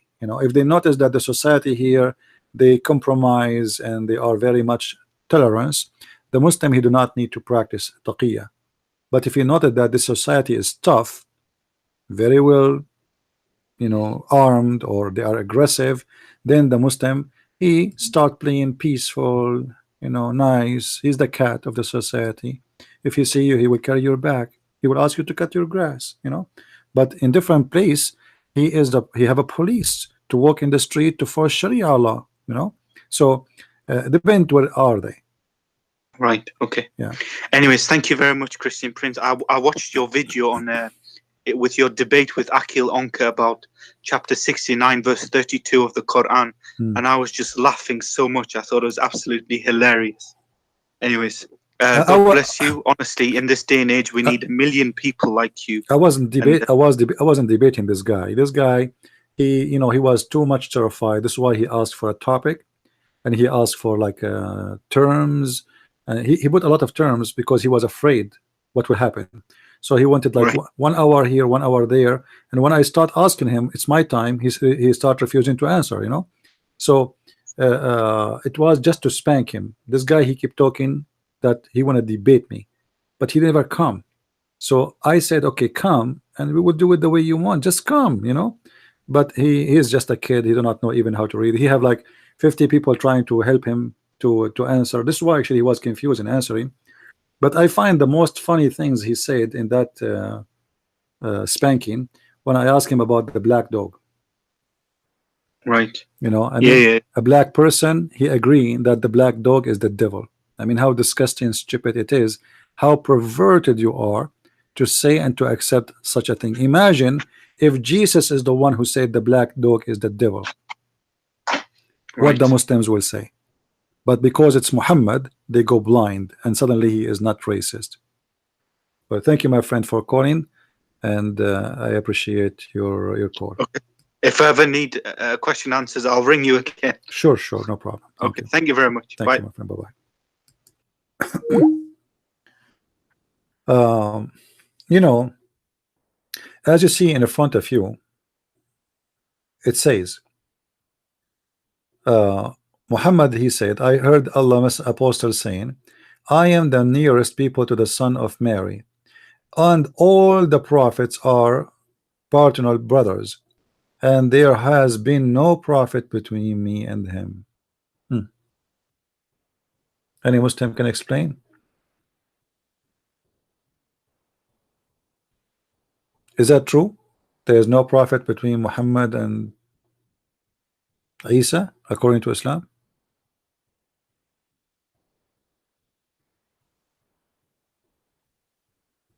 Anyone? So who are those sent by Allah? What about Yahya? When was the time of Yahya? Which means John the Baptist. Yes, Nightmare, what do you want to say? Go ahead, Nightmare. Yeah. What do you want to say? About the prophet. Those what you mentioned, they were about Jesus. Yes, there was no prophet between Muhammad and Isa. Really? If you said they were, which one? Mention me those prophets. Well, here we go. They existed. Okay, those three messengers are what? Mursalun, somebody who bring mail. Oh, they are bringing mail, but the Quran says is not somebody who he's bringing. For example, if I send somebody, I give him a mail and told him, okay, you take this mail to somebody. In Arabic, it's called mursal. So they are, but they are sent by who? You know, they are sent by who? Those sending mail. Who is the one? What the scholar are saying? Did you see the interpretation? Don't tell me. I'm asking you. Don't tell me scholars now. Don't go play the game with the scholars. No. What the scholars? Because you don't. No. Don't. My friend. Don't tell me the scholars. I'm asking you. You are the Muslim. You are the Muslim. Give me the answer. Give me the answer. Who? Okay. What the mail they deliver? What the mail they deliver? You said they are delivering mail, right? The mail is coming from who and what the mail? If it's come, they say they were working for Jesus, but Jesus he gave them a message. That's what it says. So they are messengers of Jesus. Yeah, the mail bringer of Jesus. So probably he sent them. Okay, he sent guys, did you hear this? Did you hear Mr. Nightmare? He just said that those three messengers are the messengers of Jesus. You heard it? All right. So they are the messengers of Jesus. Why Jesus have messengers? I can have messengers. King have messengers. They have somebody who bring mail. No. Those messengers. Those messengers. No. Those messengers. Elementary school. Those messengers. They did. Yeah, the message. Abdul. Those messengers. Did they do miracles? According to the Islam, I don't say never mention in Islam that these measures make miracles. For us, Jesus made miracles. No, are you sure? They did not have miracles. Sure? They did not have miracles. Are you sure? And the Quran say that? Quran say that? Don't ask me. The Quran says that. I'm asking you. Does it say anywhere in your Islamic books that those people they have miracles? Yes or no? None of I know. Not what I know. Not nothing, what I know of. Nothing you know. So no, not what I know of. Okay, but the Quran it says is arsalna ilayhum ithnain. The one is talking there saying as and when we sent to them two. Who is the one is saying we sent to them?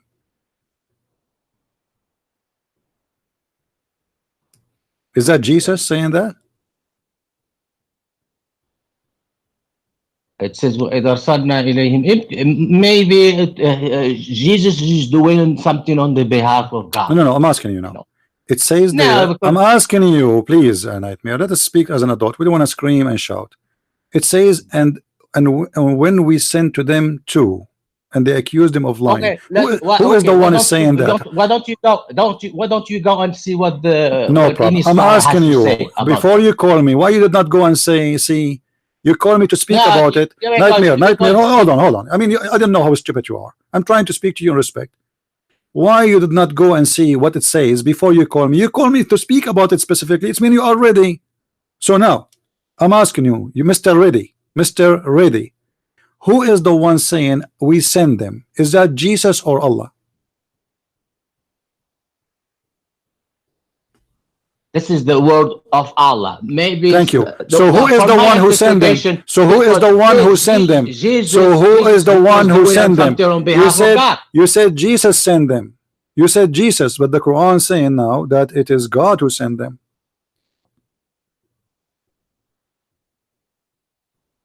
Yeah, but Jesus was doing something on the behalf of God. This is my interpretation. Because Can a prophet of God send the messengers?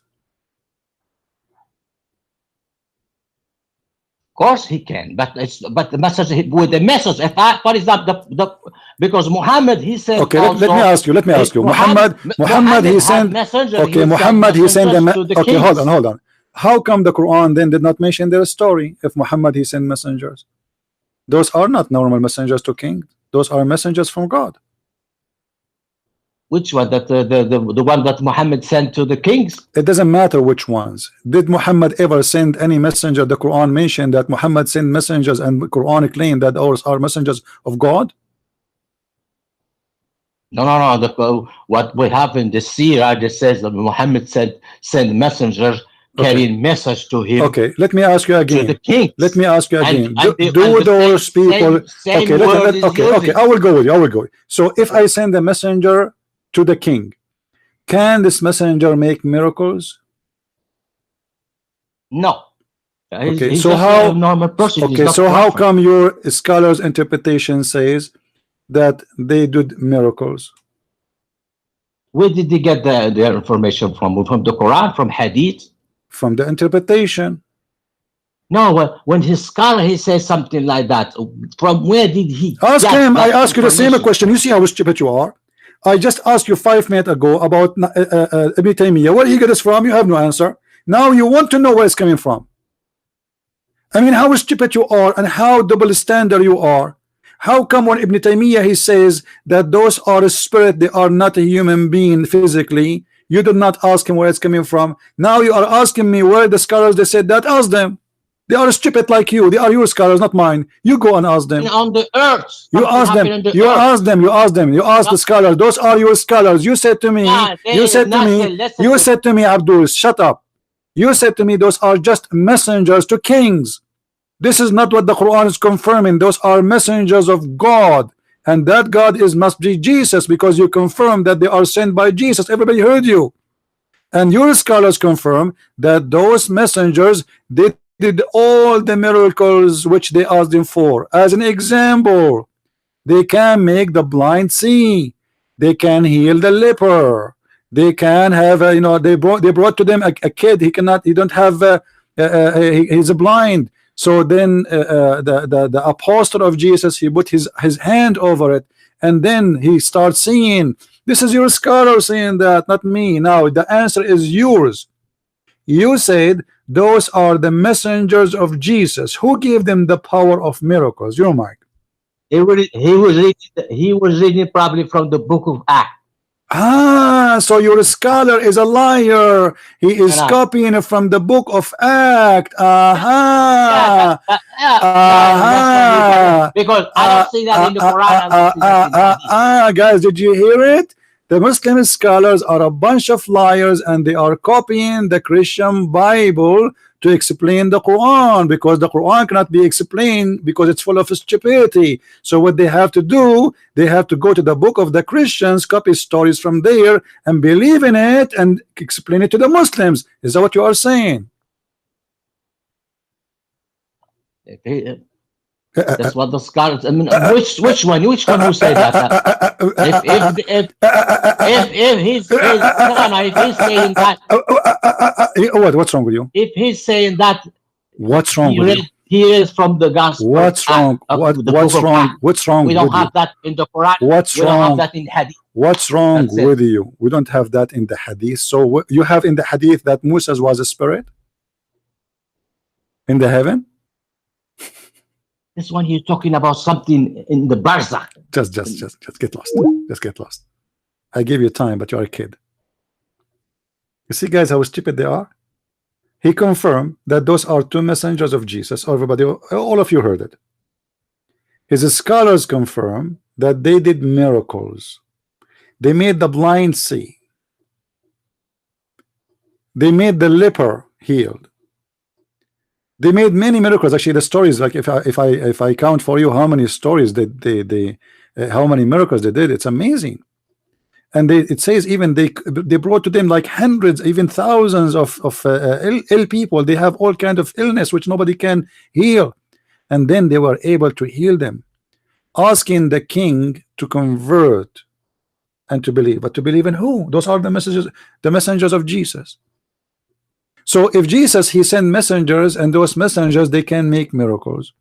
And this idiot, he just agreed that his scholars, they are copying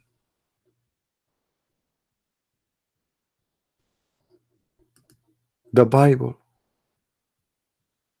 to explain the Quran. But remember, Muhammad, he said, there's no prophets between me and Isa, but those are three prophets. They prophesy in the name of Isa, they made miracles in the name of Isa, and they warn people about to believe before it's too late. If we go to the book of Al-Qurtubi,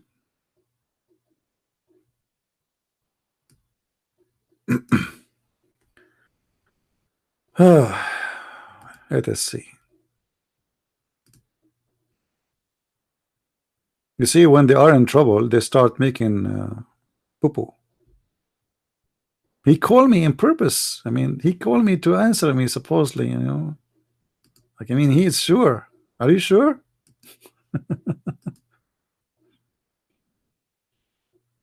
All right.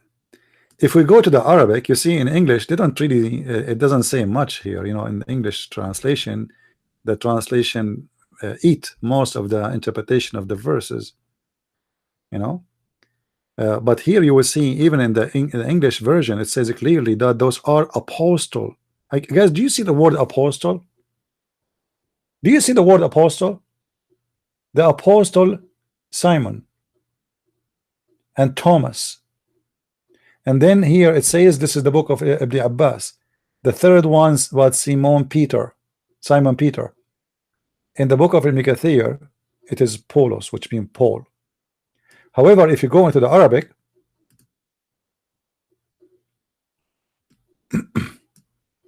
we will get a lot more details. As an example, let us go here, Al-Qurtubi, just as an example. You see Al-Qurtubi here, how he say clearly that those people, they are the messengers of Isa, and they were able to do amazing miracles.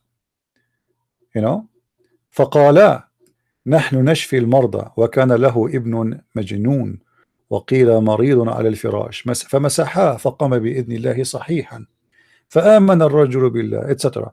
So those people, they came and they start doing miracles, and they brought to them, it says, and then the news spread about the miracles they do, you know, and they were able to heal a lot of sick people, a lot, like almost the city. So the king, he sent for them, and he was a person who worshiped idols. So he sent to see what's wrong with, who are they, those people. So then they said to him, we are the messengers of Isa. You see, they didn't say we are the messenger of Allah. And then he said to them, what is your sign? Which means the proof that you are, you know, coming from God.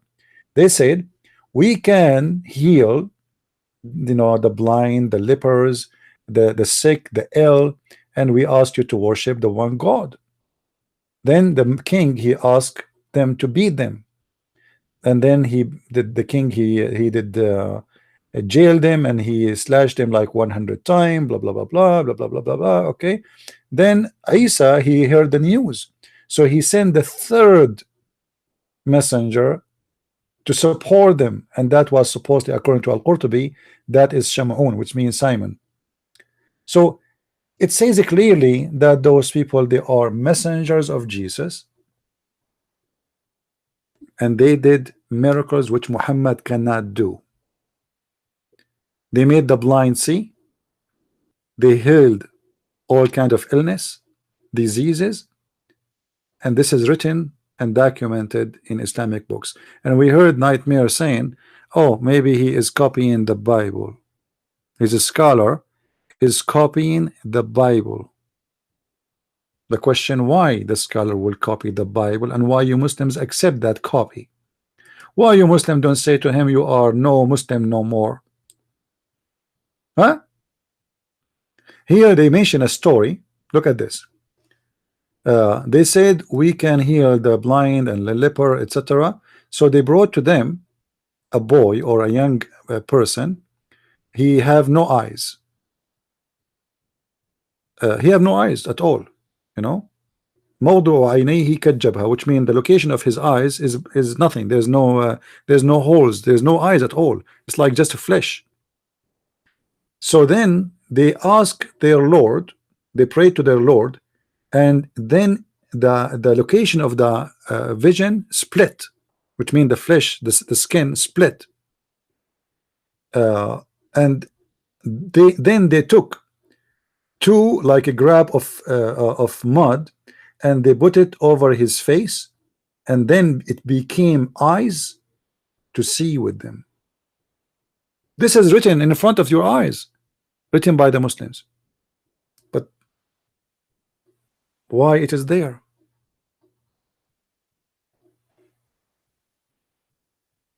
And how Muhammad, he claimed there is no people before him, between him and between Isa? And why Muhammad cannot do any of this? Those are messengers of Isa, they can do this. And that is Muhammad, the perfect messenger of God, who have a big penis. Nobody have a penis like his, as according to Muslims. He can do like a million women in 5 seconds. Like a rabbit. This is why he is so good. He cannot do any miracle. But those are messengers of Isa. The Nightmare, he said, they are messengers they sent to kings. You know, messengers they sent to king. They have the power of miracles. The Prophet of Islam himself, he cannot do any what those people they did.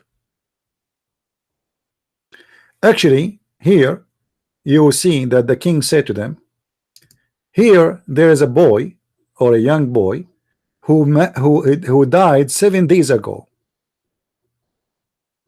7 days ago, and I did not bury him, waiting for you to come.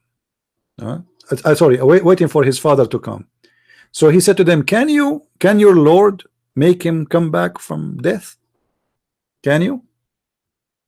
And then they ask supposedly Allah loud and clear, and Shamun or Simon, he prayed in his heart, and then the dead person came back to life.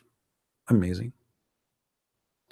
So the Muslim books witnessing that the apostles of Jesus, they did amazing miracles,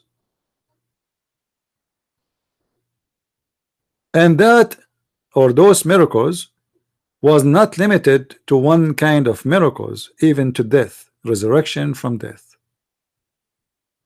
And those are, as we heard from Nightmare, who is a Moroccan Muslim, that those are the messengers of Jesus. The question is, how the messenger of Jesus can do what Allah, the God of Islam, cannot do? Why Muhammad, he was not given one of those miracles all his life? According to Muslims, Muhammad himself, his son died, and he was crying. Why he did not bring at least his son back to life? Not a single miracle. But yet a person was sent by Jesus, and the story here repeat, confirm 3 names, and the names, they can be like very different between the scholars. Some they say it was Paulos, which means Paul. Some they say it was John, blah blah blah, and everyone has his own story. However, all of them, they agree that those are the messengers of the Messiah, the Christ, and they did a lot of amazing miracles, and including resurrecting people from death. How that can happen? How a messenger of Jesus, is he's just a messenger himself. Let us say that the Muslim, when they say Jesus is a messenger, let us say, okay, he's a messenger for the sake of argument, and now Jesus sent me as a messenger to him, like to go to the city to speak to them. So how I can do miracles, how I can resurrect the dead? I'm just a messenger. Guys, is my voice good? Is my voice fine? Somebody's saying it's not.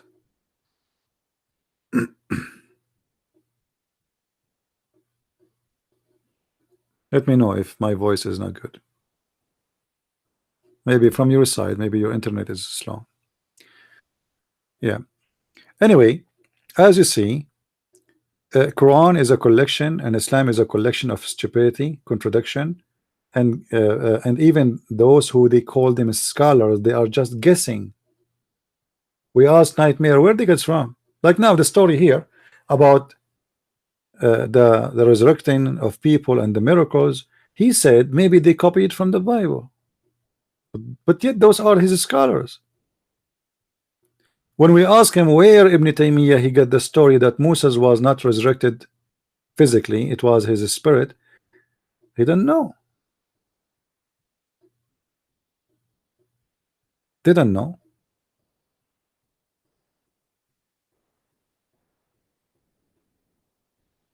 That is what Islam is about. Is a collection of Allah knows best. And the second you start asking questions, you get dizzy. And every Muslim cleric will give you different answer because nobody knows. It's a stupid religion. And then look what here. It says that when those 3 messengers of Jesus they resurrected this dead man. Look what he said, guys. Listen carefully. They resurrected this young man. He said, I died for 7 days, and I found a pagan, and I went or I entered upon 7 valleys made from fire, and I warn you from what you have, so believe in Allah.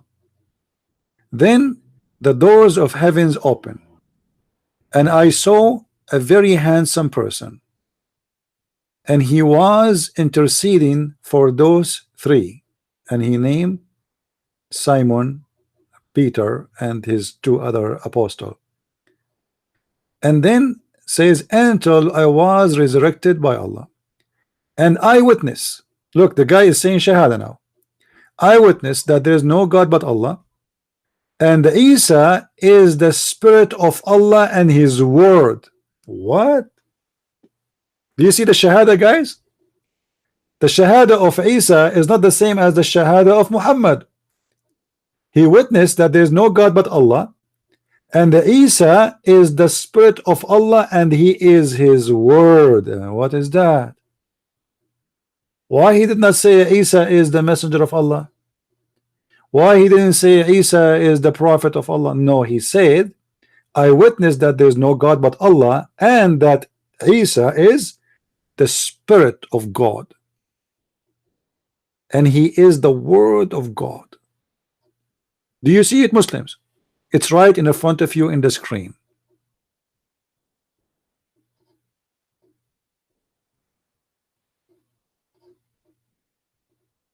And then Shamun, or Simon Peter, he said to them, and he informed them that he is the messenger of the Messiah to them. And then the king, he was touched by what he heard, and he believed.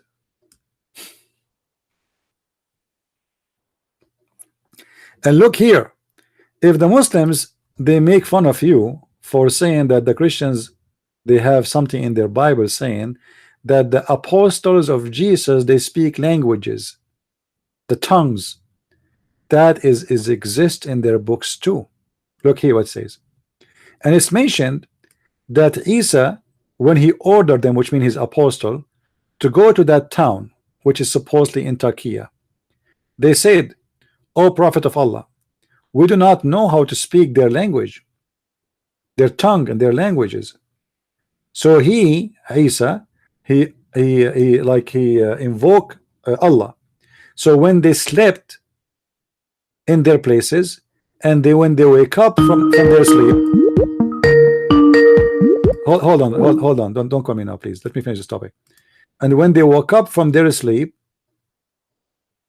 they were carried by the angels, and they were thrown or landed in the city of Antakya or Antioch. And then each one of them, he spoke by the language of the people. This is in the Muslim books. Do you see it?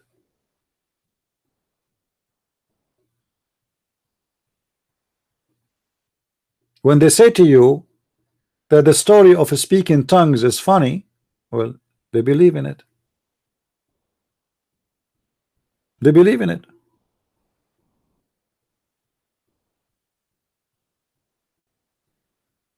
It is just right away in the front of us. No, this is the book of Al-Qurtubi. I can send you the link if you want, you know, and all the stories are there. Let me post the link so you guys, oh, the link is very long. Maybe I can post it in the review. Let me see if it's going to go through. Sometime Google don't allow that. Is the link showing?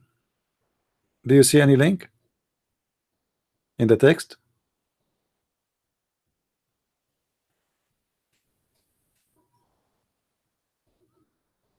Is it coming to you? Anyway, it's in Arabic, so I don't know, like how many of you speak Arabic. All right. So this is Al-Qurtubi. This is a Jami' li Ahkam al-Quran, Al-Qurtubi, and this is the official Islamic website of the Kingdom of Jordan, owned by the King of Jordan. All right. Everything we did just read for you, and actually in Ibn Kathir it says that the apostle, the third apostle, which means he is the most powerful one, is Paul, which means in Arabic, you know, the Muslim they call him Bulos, with the letter Sad. So some scholars they say the third messenger was Paul, and this is why actually when we ask the Muslims, where are you Muslims, why you keep attacking Paul? Where do you get this from? This is something new. Where Paul was named by name in Islamic scholars' books as a messenger of God. So why today the Muslims they call Paul names? Because simply they are copy paste. They heard some new self-acclaimed scholars that they said that Paul is the one who created the Christianity. So everybody start calling Paul names. Paul became the enemy of Islam. But as you see, if we go to their books, Paul was a great man.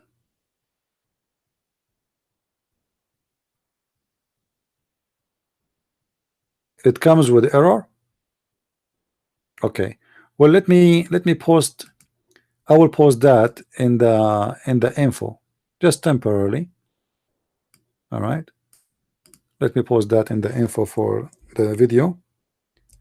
Okay. I will save it. Here we go.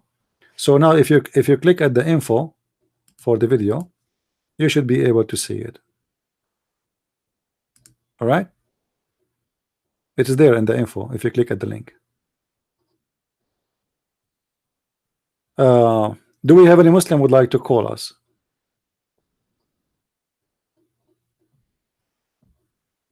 Any Muslim? Any brave Muslim? Okay, the one was trying to call me. Go ahead, please, and call. We finished this. Go ahead and call me. But as you see, the messengers of Jesus, they can do what nobody can do. Yes, Nightmare, what do you want to say? Okay, you say Paul. Paul never met Jesus. They are wrong. If any scholar who say that it was the third messenger was a Paul, he was totally wrong because Paul never met Jesus. He never worked for Jesus. You see, the scholars, they are just sometimes they are. So I want you to say right now, Ibn Kathir is a stupid liar. That's not stupid lie. He was wrong. So what he is? So what he is? You are stupid. You just okay? Isn't it stupid? Okay, hold on. Isn't it stupid that you know that Paul never met Jesus, but Ibn Kathir do not know you, Mike?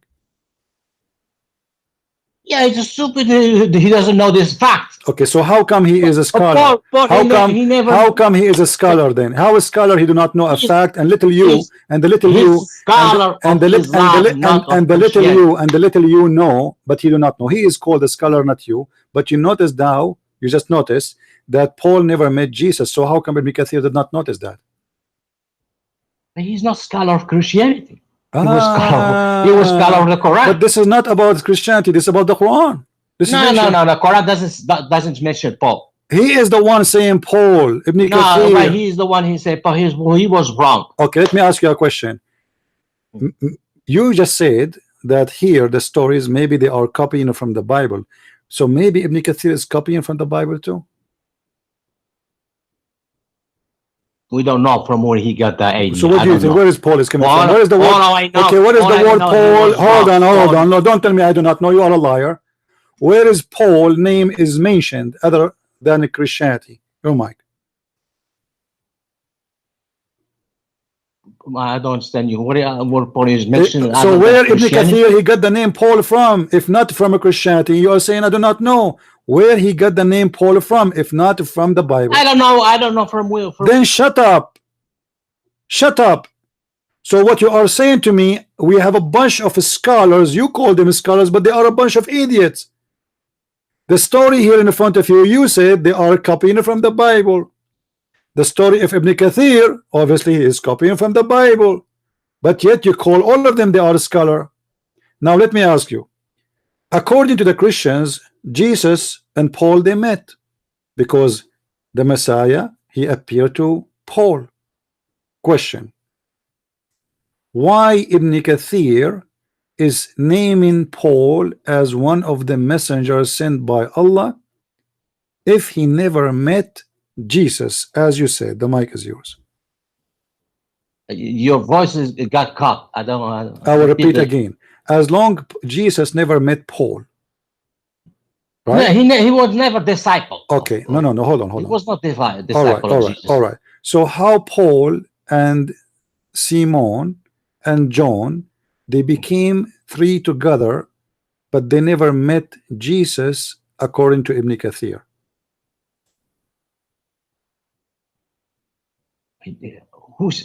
According to Ibn Kathir, he said Paul worked for Jesus. You get it wrong. I say he was wrong. How many of your scholars get it wrong?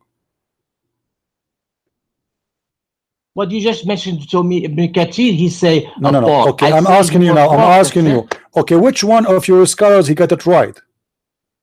About Paul? No, about this verse. Which one of the scholars he got it right? I don't understand your question. Because which one of the scholars? Listen, you understand very well. I'm asking you, which one of the scholars, which one of these scholars you have from all the thousands and thousands of scholars, he got this verse correctly? Do you have one? No, I read several of them. Which one is the correct one? Stop playing games. Give us the correct one. Which one is the correct one? In what? The correct answer about who are those three messengers. What are you talking about? What do you mean? What? Their names. You're talking about the, Which one is giving the correct answer about those three messengers? Who are they? Which one? There is no way for me to know. Which Then one, shut up and don't call me, you idiot. So you are saying to me loud and clear that Islam is a stupid religion and have no answer for a very simple thing. So what the point of saying that we send the three messengers and they are the messengers of Jesus, as you said, but yet it doesn't say they're Jesus, but you said Jesus. And when we ask you, where do you get this from? You said the interpretation says that. Then you don't ask me, or you don't tell me why they come to the conclusion that this is Jesus. It's accepted by you suddenly. Then we ask you, which interpretation is the one you accept? You have no answer, because every one of them have different story. Because Islam is a stories of stories of stories, and nobody knows what he is talking about. For all of you are a bunch of idiot liars, fabricated stories, collected stories, and you claim to be scholars. This is why when I ask you which scholar you accept, you do not know what to say, because you might choose a name and you get busted again. So it doesn't matter where you go, I'm going to get you busted. For this is an Islamic religion, is nothing but a collection of fairy tale stories, copy of copy of copy, copy of the copy of the copy of the copy, and you can imagine after all the copies how much stupidity we have. Yes, Mr. Muhammad. Assalamu alaikum wa rahmatullah. Wa alaikum assalam. Pirisham Prince, how are you? Fine? I'm fine. What do you want to say to us, Mr. Muhammad? I have much, but you know, my English language is so very bad. Don't worry, you are fine. We understand you very well. No problem. You master me in English, but I will master you in Arabic. Huh? My friend, we have to speak in English, but I will help you, no problem. What do you want to say? No problem, no problem. Just I heard, I watch just you're talking with Nightmare. Mm-hmm. And I don't know who is this Nightmare. He's a Moroccan Muslim. He's a Muslim like you, from Morocco. Muslim like. By the way, By the way, Muhammad, hold on. This guy, before we go there, this guy, he thinks that Allah is a spirit. What do you think yourself? Do you think Allah is a spirit?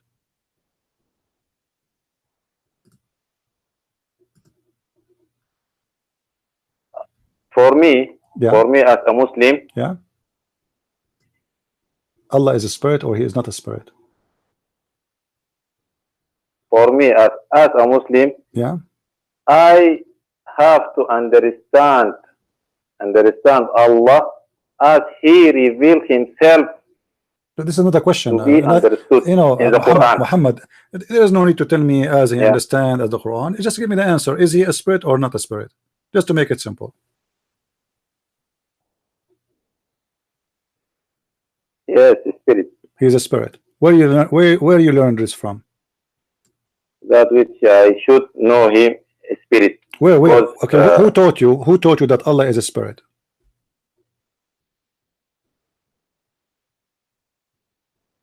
Who taught me Allah is a spirit? Yes.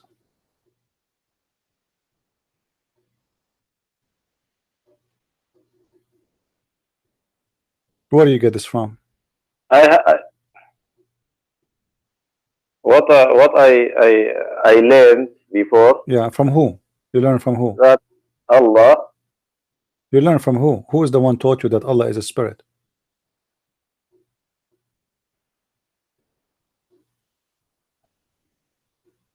From whom? A scholar or prophet or? No. Who is the one who taught you that Allah is a spirit? This is the question. You said Allah is a spirit. Who is the one said that to you? You learn from who? From the Quran, from Quran. The Quran says Allah is a spirit. Can you show me the verse?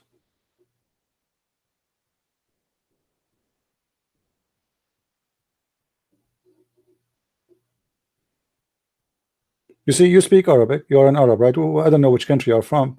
Yeah. But you are giving me false information, my friend. How old are you, Mr. Muhammad? If you don't mind to say. I am 37. 37 years. Do you go to the mosque? Yeah. Okay, and the mosque, and they pray, and there's a Yeah. sheikh, and there's a sheikh speaking I Arabic. did my Great. Okay, you go every Friday to pray in the mosque. You are a good man. And now I'm asking you a question about Allah. You are giving me a wrong answer because Allah is not a spirit. How this happen? No, not a wrong answer. It's a wrong But answer. you know, this It's- I think a silly question. I mean, yes or no, a silly question. No. What You said don't you know said to- no. you don't want to hear what Muhammad, is coming after Muhammad. the way. You said If I said yes, you said Allah is a what spirit. means Everybody the- heard you. You said yes. You said Allah is a spirit. You said yes. Allah is a spirit. Everybody heard you. So, but Allah is not a spirit in Islam. no, you force. There's No, not- no, no. there's You not force even- me There's to give no. an answer. There's Yes no or way. no, just only. Okay. But you don't okay, want Muhammad, to hear what is. Muhammad, After. did you say Yeah. Allah is a spirit? Did you say Allah is a spirit? You said that, right? You said that. Everybody heard you. And you, when I asked you where you learned this, you said it from from the Quran. So you confirm it.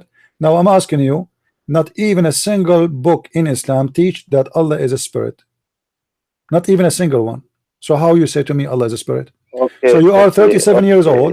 You are 37 years old, and you do not know if Allah is a spirit or not. So what kind of Muslims, they worship a God they do not know even who is he, even his nature they do not know. You Muslims, you are a man, growing man, 37 years old, and yet you do not know if Allah is a spirit or not. So now Allah is not a spirit. So you were worshiping the wrong God for the last 37 years. You were worshiping until today a God who is a spirit. Remember. But Allah, according to Islam, is not a spirit. So in the last 37 years of your life, you worshiping a wrong God, not Allah. How? What? How? How? If he is not a spirit, and you believe in God who is a spirit, that's when you believe in different God. Okay. So in the last Okay. 37 years of your life, you were worshiping the wrong God.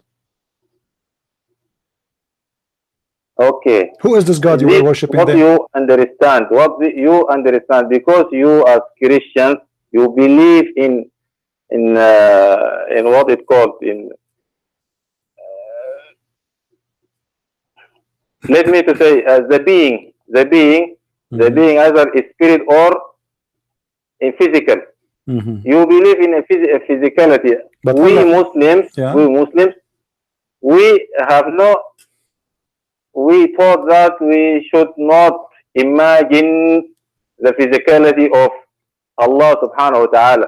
okay, the physicality, And the one you mentioned, is it? whatever So Allah is a physical. Whatever we try to imagine him, Muhammad, is Allah we can't. is Allah is a physical or not?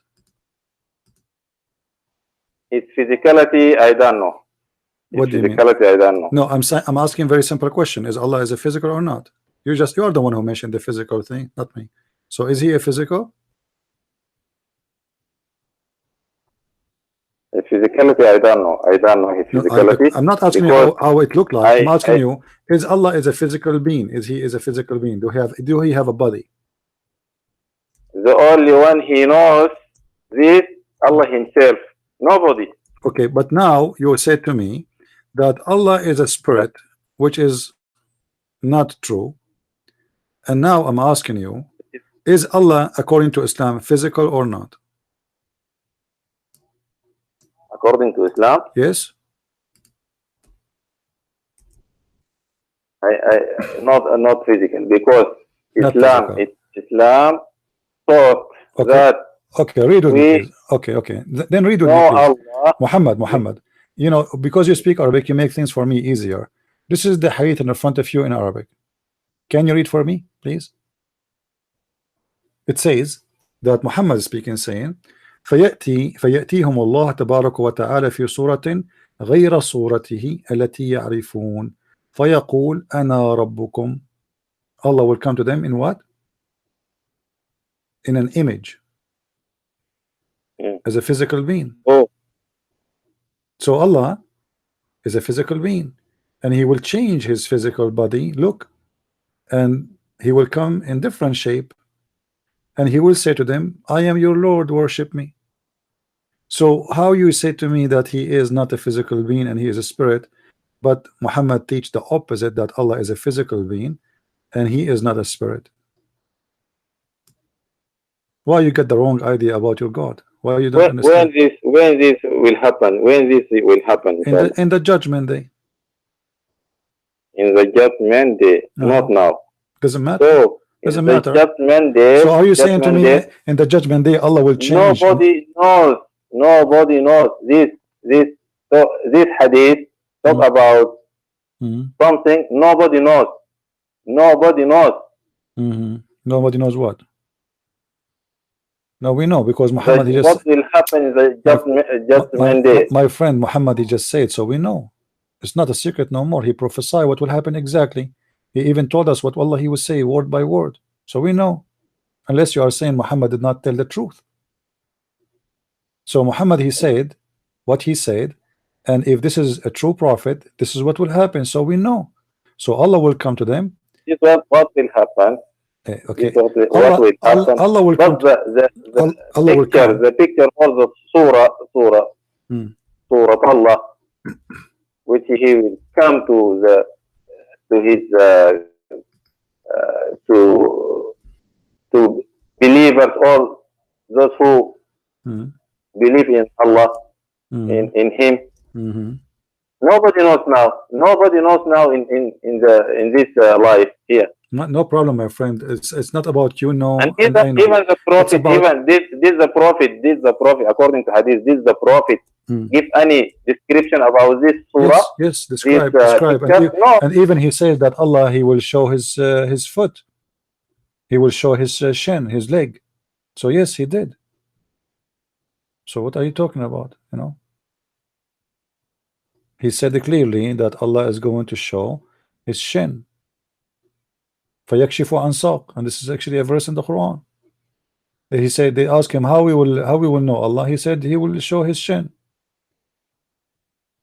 No problem. If he said his hand or his foot, this personification. Okay, so Allah have a foot and he have a hand, as I just said. Okay. If he said so hand, Allah, okay, so he have a hand. If he said hand or his foot or his foot or something like this. Why Allah have a foot?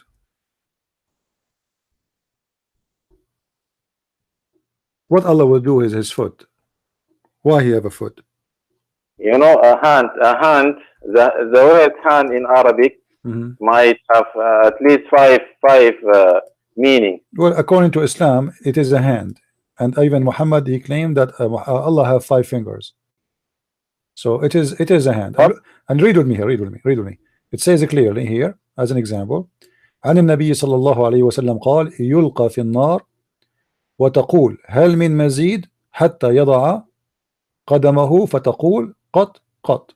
Allah he will put his foot in the fire. So it's a foot. Why Allah have a foot?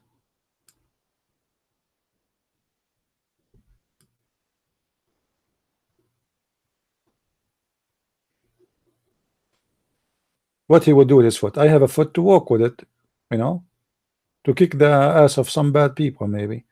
Allah have a foot for what? This is your imagination here. But I'm not imagining. I'm not imagining. You see, your prophet saying that, my friend, means a part. It's part or organ. Part organ. Okay. Part organ. But how this the shape of this organ? Why? How? No, okay, my friend Muhammad, when your prophet says it's a foot, why he did not say a head? He said a foot. That's mean it looked like a foot. It's used as a foot. When he say hand, it's mean it's used as a hand to make it understood by us. So he is using. It's your prophet who used that word, not me. He chose to use that word foot for that part. Okay. So why Allah have a foot? What has been reported about the prophet here? That not much with the Quran. As the Quran said, ليس كمثله شيء. So what? ليس كمثله شيء. Nothing like him. This is a verse from the Bible, actually, not a big deal. Nothing like God. But this doesn't mean anything because according, yes, my friend, like my friend. Yes, even this in the Bible, you make Muhammad. According to science, according to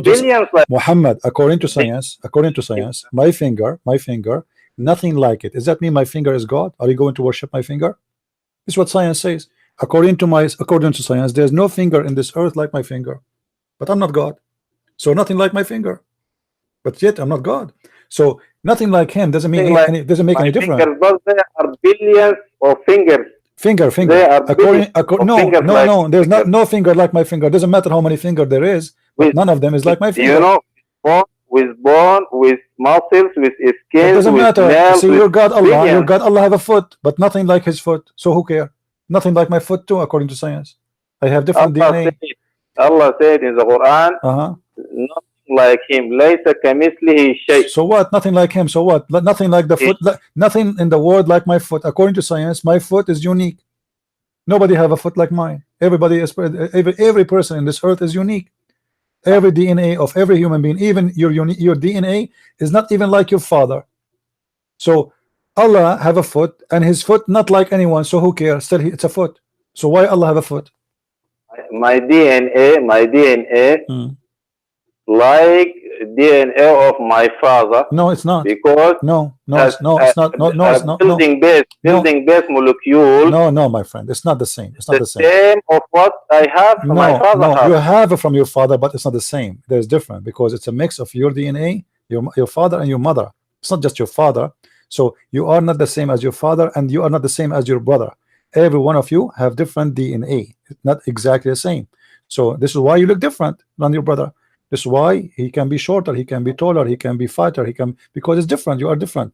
So God, he made every one of us unique, and we are different.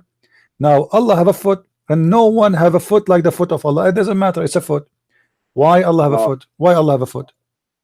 This hadith Mhm. not match with the Quran. Who said? This hadith not who said match so? with the This Quran. is Do you Sahih. know that This is says Sahih. one in Saudi Arabia, Muhammad. Saudi Arabia, Muhammad. This is wrote a book. I don't know this is book, Sahih but al-Bukhari. in the book he said, in his book he said that he reported one hadith that about Ibn Taymiyyah and Ibn about Taymiyyah. Khalq Adam. Ibn Taymiyyah, he creation says of Allah Adam. have a physical hand.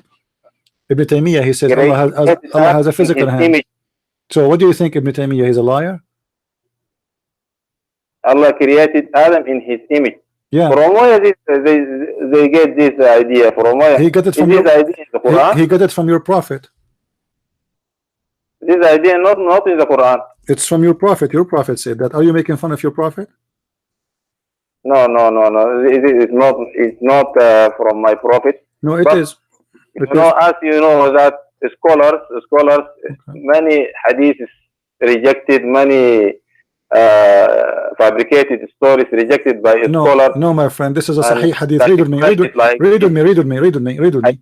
No. It's a Sahih. This is Sahih. This is Sahih Muslim in front of you. It says, when any of you fight with his brother, he should avoid his face, for Allah created Adam in his own image. Do you see it? Let me read it for you in Arabic.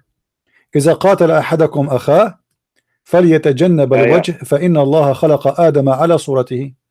No. So it's your prophet who said that, not Ibn Taymiyyah. Ibn Taymiyyah is a victim of your prophet. Yeah. إن الله خلق آدم على صورته. Yeah. So Allah The created question Adam. here, this صورته, this pronoun, صورته, So the why? image of whom? Okay. So why you should avoid beating him in his Image, face? the figure in which Why? Adam in Okay. Hold on. Why you should avoid beating him in his face? So what? What a big deal. Why I cannot beat you in your face? Just why? What the reason? human being in general, honored. Human But you cut the hands of people. You crucify them. You humiliate them. You stone them. You cut their fingertips. You cut their hands. You put nails in their eyes, and you are saying to me now he's honored? What you cut hands, stone them. Is this not in the Bible? Not in your Bible? No. Jesus never said cut the hands of anyone. Where it says that? Where it says that? No. Where it says that? Show me. No, show me. Where did Jesus say cut your hands? Anyone? Where? If Jesus didn't say, Did Jesus cut the hands of anyone? or abrogate or Did Jesus cut the hands law? of anyone? And we don't change the topic. Forget about you are moving the topic. So Allah have hands, Allah have feet, Allah have 5 fingers, Allah have a face, Allah have 2 eyes, and this is all is coming from your prophet. Now the question is, why Allah have a foot, and why he have 5 fingers? What he would do with them? Why? If Allah has a foot, Yeah. Mhm. nobody of his creation knows how this foot look like. Nobody knows. No, we know. Even if We know how it is. It's a foot. Why it's called? Why Muhammad called it foot? Is that because it looked like a tail or looked like an arm? No, because it looked like a foot.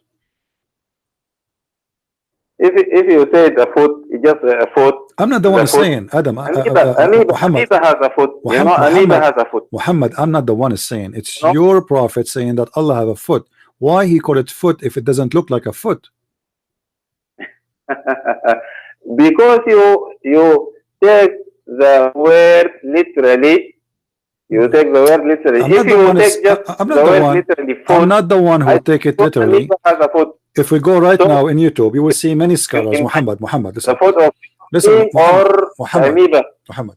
Many scholars in YouTube videos is all already there. You can go and search. You will see they explain that Allah have hands, Allah have foot, Allah have a shin, Allah have a leg, Allah have a face, Allah have eyes. But all what they say, we do not know how it look like. Do you agree with them? With whom? With those scholars? With those scholars? How I agree with them, and at the same time, the Quran Mm. said nothing like him. Nothing It like doesn't- him. What it that doesn't- mean? It doesn't matter. It doesn't matter, my friend. Do you know? Do you know my? Do you know that my computer? Okay.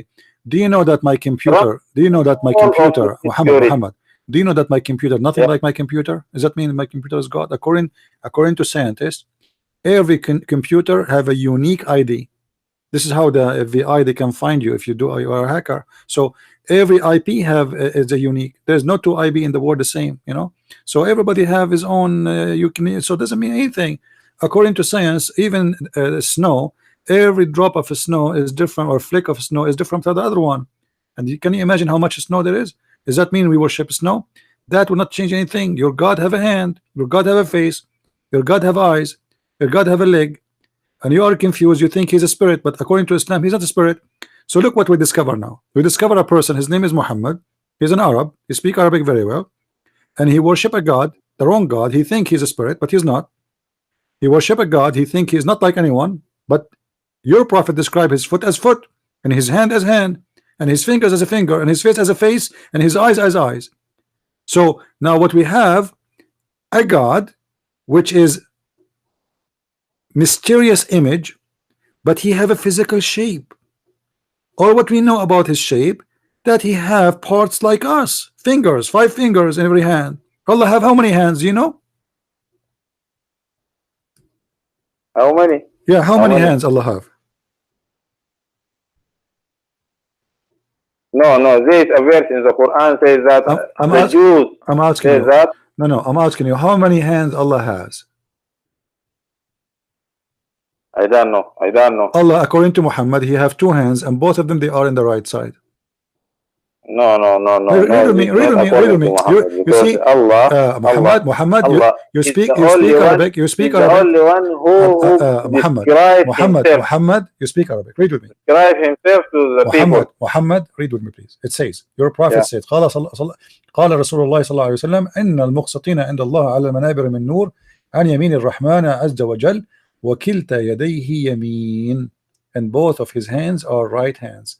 It's your prophet who said that. I said to you, وكلتا don't take يديه, everything and both reported are hands. about the prophet, Both, reported my friend, about my the friend. prophet. The question is, why all you are this not going to report- answer. You look, it says all sahih. this It report says that this hadith is sahih. saying- It says this hadith is sahih, and your prophet Who saying that who named it Sahih? Who named it Sahih? that the both of, Revealed to the prophet okay, and why said Allah? this Okay, means hold this on. Sahih. According, That means Sahih. yes, it's sahih. I mean, why you call it sahih if it's wrong? Sahih mean correct. Why you call I it can wrong? write now a book and name it Sahih. That means No, Sahih. but it have to be approved by the Muslims. The Muslims approve it already. And this, two Sahih. Let me ask you, hadith, Muhammad, are you a Muslim Sunni? Are you a Muslim Sunni or Shia? They said, Are you scholars said about are you a the Shia? Mahdi, the coming of Mahdi Muhammad, and Mahdi. Thousands and 50 hadith. Muhammad, Thousands and 50 hadith. take it easy. Thousands hadith are fabricated. Take it easy. Everything is fabricated in Islam. I mean, Hadith are fabricated. anything I show to the Muslims, they say it's fabricated. Now let me ask you, do you accept Sahih al-Bukhari? Not, I told you from I think last week. What is Not book? all. Okay, what is book you agree? What is book? Okay. Are you saying to me that there is not a single book in Islam is it trustworthy? All of them, they are full of lies. Oh, Are you saying to me not even a single book for the Muslims is it trustworthy? All of them, they are liars. I didn't say So like this. why you don't accept them? Okay, name for me a book They- you accept. they- Which book you accept? Which book you accept? If I report it from you now you are talking with me. I reported and Mhm. posted in the YouTube that Christian Prince said so and so and so, Mhm. and this circulated. Mhm. Huh? And someone came and asked you, did you talk Muhammad who spoke with you Mhm. on day night so and so? Mhm. Did you and this? Mhm. What you will say? Well, okay, so you are rejecting this because it's circulated. Isn't it the Quran was collected in the same way? Exactly. So why exactly. so why you accept the Quran? So how you accept the Quran? Many how hadith you and accept- many okay, stories, Muhammad, many Muhammad. No, this Muhammad. fabricated How you much accept later. how you accept the Quran then? And The Quran, to the Quran take is the okay. sympathy and Muhammad. to convince people Hold on. at the time of, I am going with you. weekend, something like this, to convince people, Hmm. you should report this to whom? It should be returned back to the Prophet. I'm going with you step by step. I'm going with you Prophet. step by step. Returned back to the Prophet, Okay. people will You not just accept. said, Muhammad, you just said that many of the circulated hadith, it can be a lie. Well, the Quran was circulated too. How you can trust the Quran? It's collected in the same way, the same as the hadith. Someone said from somebody. How you know the Quran is correct? Now the Quran proved itself. Where? How? I'm Okay, not let me ask you. Okay, how the Quran prove itself? And it says as an example in the Quran that Allah reporting that the sun set in the murky water. Allah not reporting the sunset in the murky water, Yeah, but that's what Zulkarnain imagined. where it says Yes, imagine where it says. Okay, That's the story. my friend, The feeling of what Zulkarnain my friend. If you show me the That's word what- imagine, right now, I will convert to Islam. Can you show it to me? Where is the word imagine? Where do you get this word imagine? It says حتى إذا بلغ Muhammad, you know Arabic, I know Arabic, and there is Allah Right. here is reporting what he found, not what he imagined. So be honest with me. It says حتى إذا بلغ مغرب الشمس وجدها تغرب في عين حمئة ووجد عندها قوما. So he found next to it people. So how he imagined, but he found next to it people. Next where? Next where the sun set. How he is imagining? Who is imagining here? Allah or Zulqarnain? Nobody. It says he found next to it. Next to what? Next to the sun. Let us be honest, Muhammad. Look. Let us be honest. The verse in front of you. Yeah. You speak Arabic. I speak Arabic. Okay, hold on. Like this. Hold on. حتى What إذا about? بلغ. Uh-huh. حتى إذا بلغ. Who is بلغ? Okay. Allah or Zulkarnain? Zulqarnain حتى بلغ. Okay, until he arrived, he reached. And Okay. Who is talking? Allah. Report this. Allah. Allah reported. Yes, Allah. And report. the one who reached it, Zulkarnain. Yeah. So who is talking now? Allah is saying until he This found. area, Okay, so Allah. it's not Zulqarnain. Imagine Zulqarnain. He is not even talking. Allah saying he went all the way until he found where the sun set in murky water, and he found next to it. So it's not Zulqarnain talking. Why Allah he says that? Allah alim What Alim? You just admitted that the one is talking is Allah, and the one is saying that he found it there is Allah, not Zulqarnain. So he went all the way until where he found the sunset in a murky water, and he found next to it people. How Allah makes such a mistake? And you just said he knows everything. How Allah, he is the God who knows everything, he says such a thing, that sunset in murky water? Allah is reporting what Zulqarnain Yeah. imagined. No, it didn't say imagine. He said he When found. he reached, It didn't say imagine. Did he say the word wajadaha? Does it say wajadaha? What wajadaha mean? What wajadaha mean? Translate Wajada. for me. Yeah. What wajadaha mean? Translate, please. the word wajada, find. So he found. So he is reporting a fact. He's not reporting imagination. He said wajadaha. So he reported a fact. He Not said a fact. yes. He This- says wajadaha. this what You said imagine. you said that he found it. He found it. Allah is talking. Allah is telling us about Zulqarnain. It's not Zulqarnain saying I went all the way and I found the sun. No, it is Allah speaking, saying he went all the way there and he found it. The one is talking saying found it. Who is the one saying he found it? Allah. Now the psychologist Uh-huh. or the physician say that someone might be hallucinate, hearing voices or smelling some food or something like this. Is this reality? I don't understand what you Is this said. reality? I don't understand. What does this have to do with our topic? Hallucination. How hallucination be interpreted? Okay, well, how are you saying your prophet was your God Allah? He was imagining things. This not my God. My God, Hmm? Allah subhanahu wa ta'ala reported the condition of Okay, hold on. Zulqarnain Hold and on. his imagination. Hold on. Who understands this verse better, you or your prophet? Give me an answer, please. Oh, Who understands this verse better, you or your prophet?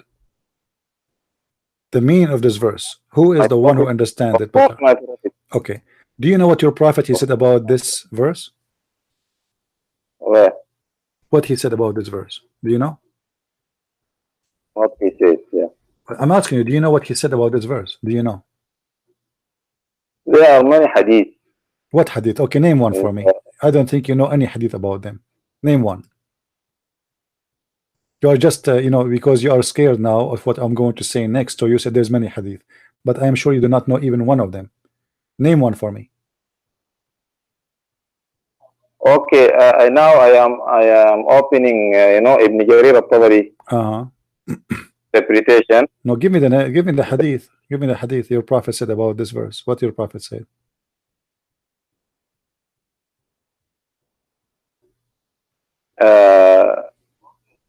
Here reported about Ibn Abbas.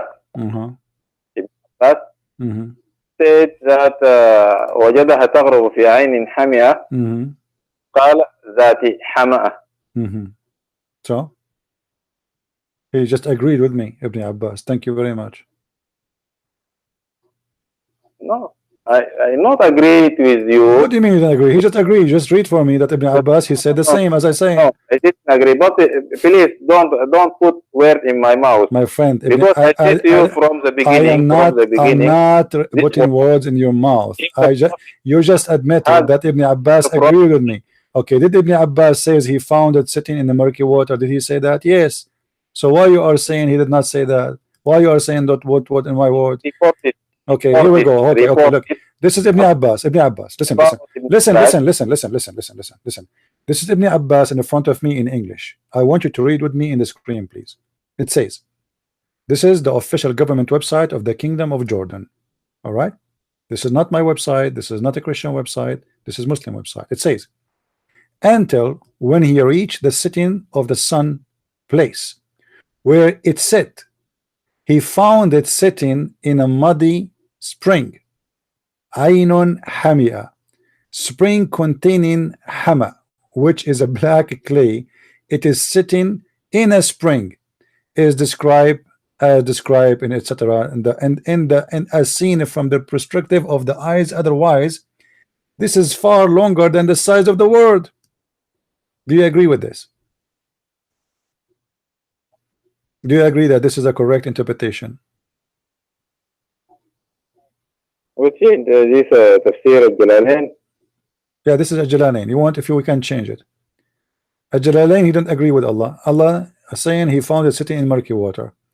Al-Jalalain saying this is how it look in the eyes. What do you think?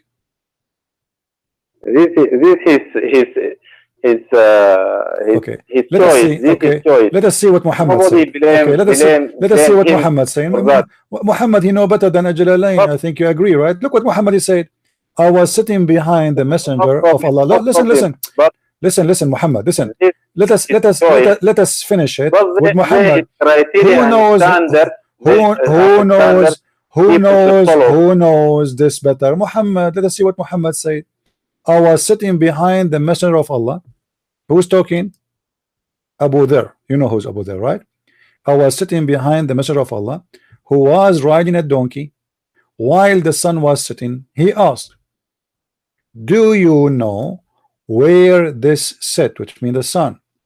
I replied, Allah and his apostle know best.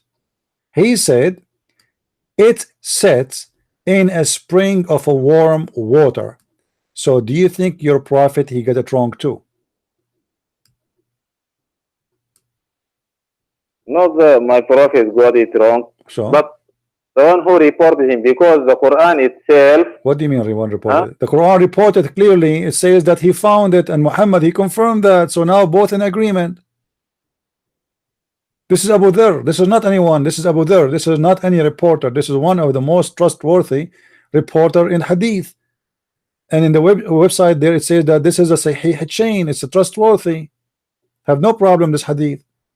And the one is saying that is your prophet. So now what do you want to say? Your prophet he got it wrong too?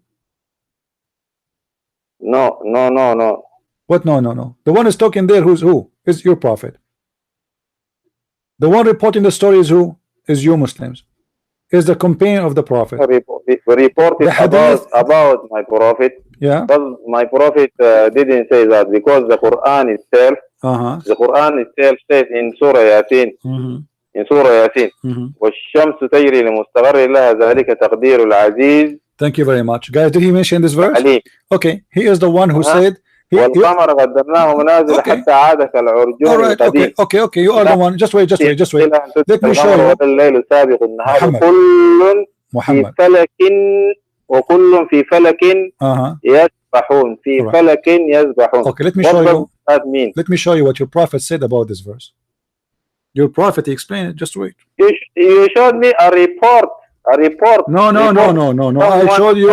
I showed you what your prophet saying. I showed you what your prophet said. Listen. No. Your prophet is going to explain it, and he is going to show you that Islam is a mad religion. Read with me carefully. This is the same verse. Hold on. Muhammad, you are being honest. Muhammad, you are not being honest, Muhammad. This is the hadith, Sahih al-Bukhari. It's a Sahih hadith in the front of your eyes. The prophet asked me at the sunset. Listen. You are the one who mentioned to me. Chapter 36, verse number 38. وَالشَّمْسُ تَجْرِي لِمُسْتَقَرٍ لَهَا. You are the one who mentioned it. Let us see what your prophet explained it, how he explained it. Do you know better than the prophet? Come on, be honest. You're a prophet. He explained this verse. Let us read together. He asked the guy, do you know where the sun goes? He asked him at the sunset time. Read with me carefully. He asked me at the sunset, do you know where the sun goes? At the time of the sunset. I replied, Allah and his apostle knows better. He said, it goes, i.e. travel, till prostrate itself underneath the throne and take permission to rise again. And it is permitted. However, in different hadith, Muhammad he said that the throne of Allah is above the water. So the sun set in a murky water and the throne in the top of it, and it goes every day from the east to the west. And look what he said. And then he said it will be permitted to prostrate itself, and its prostration will not be accepted until it will ask permission to go in its course, but it will not be permitted, but it will be ordered to return whence it has come, and it will rise in the west. And then he said, and that is the interpretation of the statement of Allah, and the sun runs in its fixed courses in a term. Do you see it? So this is the interpretation for Ash-Shamsu Tajri li Mustaqarrin Laha. The sun every day go and sit under the throne of Allah, which above the murky water, and prostrate itself, sleep in the water, wake up in the morning, ask Allah for permission. She wash her face, she clean her bum, she'd go to the bathroom, she wear her clothes, and then she go back to raise again.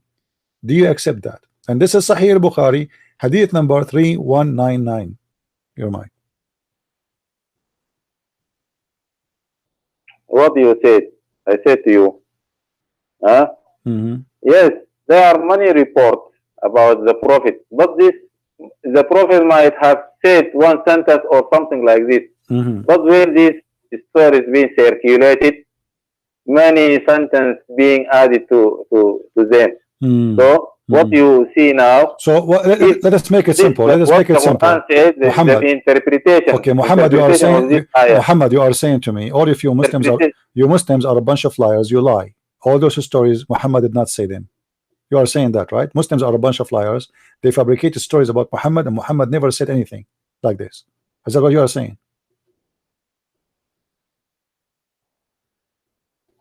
Now you accuse us of lying. I'm not accusing you. It's you. It's you. It's you. It's you. No, no, no. I'm not accusing you. No, no, no, no, no, no, no. I am not accusing you.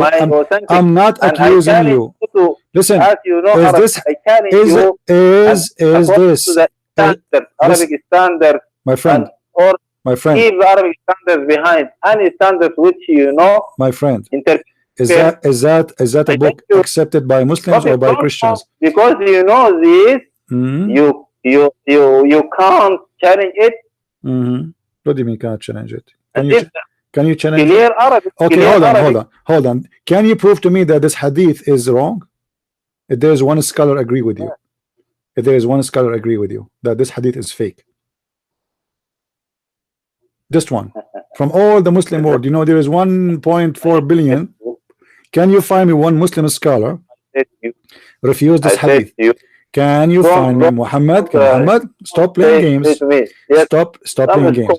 Can you find me? Scholar might be true in one section and might be wrong in the other. It doesn't matter. Can you prove to me by any scholar that this hadith is wrong? My friend, don't tell me it can be. Don't tell me it can be. Prove it to me. It's not correct. Prove it to me. How you get to the conclusion that this is not correct? Who told you? All Muslim scholars agree that this is a correct hadith. Who are you to say it's not correct?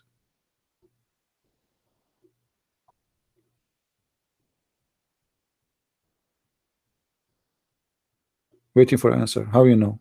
Can you show me one person agree with you? Just one. No, one scholar.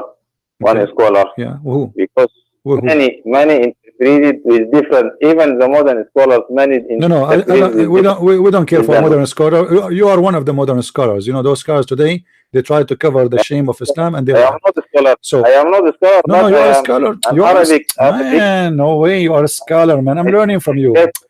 No, my friend Muhammad. You don't know how much I learned from you since you called me. But now I want you to reach us out with your knowledge. How we can get the conclusion that this is not your prophet saying that? How you can prove it to us with your knowledge? Can you prove it to us that this is not your prophet words? It's a fabrication. Very simple, I said to you. What? Very simple, I said to you. What? Check it with the Quran, just only. The Quran says it's set in murky water. It doesn't say he imagined. It doesn't say anywhere he imagined. So it's in total agreement. The Quran doesn't say. Okay, hold on. Okay, where the sun rise? Did Zulqarnain found where the sun rise, and he found next to it people too? Even the word sunrise is wrong. Even the word which you use now and use all is wrong. Does the sun rise? So what? This is the question. Okay, so how your prophet God saying that he found where the sun rise? Why he say no? Take everything I am not taking everything literally. It's your prophet taking it literally, not me. As you see, it's your prophet. He said that it said. Now you prove to me that my friend. It's your prophet who said that the sun set in spring water. No. This is not what the metaphorical of warm water. You explain to me when your prophet. No, Muhammad. Hold on. I have to mute you. Don't tell me metaphorical. Your prophet said it's set in a spring of warm water. Give me the metaphorical of it. Your mic. I'm listening. What he meant.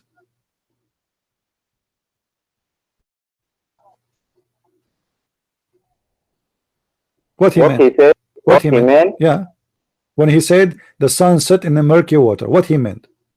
What is the metaphorical of it? The sun setting is taking a shower? The sun is a pig and jumping in the mud? What does that mean? Tell us. What the sun is sitting in spring water? Explain to me. You told me it's a metaphorical. Okay, tell me what is the metaphorical meaning of the sun set in a spring of warm water according to you? The sun is taking a shower. Is that right? What does that mean? Tell us. And why it's warm? I mean, is the sun cold? Need warm water?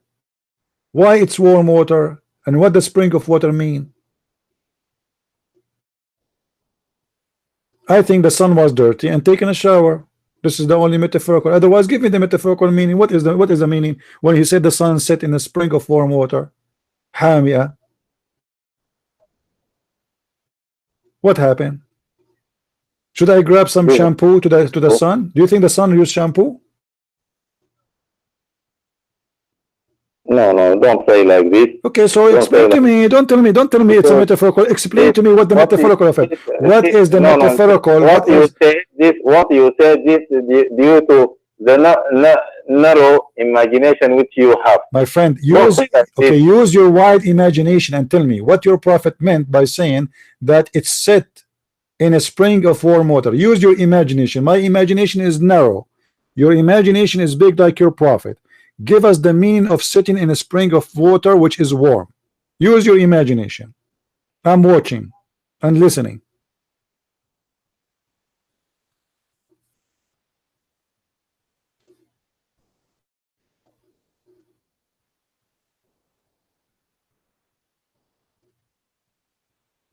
Go back to the verse. Go back to the verse. We go back to Go back to the verse and okay. Show it in the screen in Arabic. Okay, it's in the screen now. What do you want to say? Go ahead. Let me discuss it with you. Okay, it's in the screen. حتى إذا بلغ مغرب الشمس. Yeah. Can this verse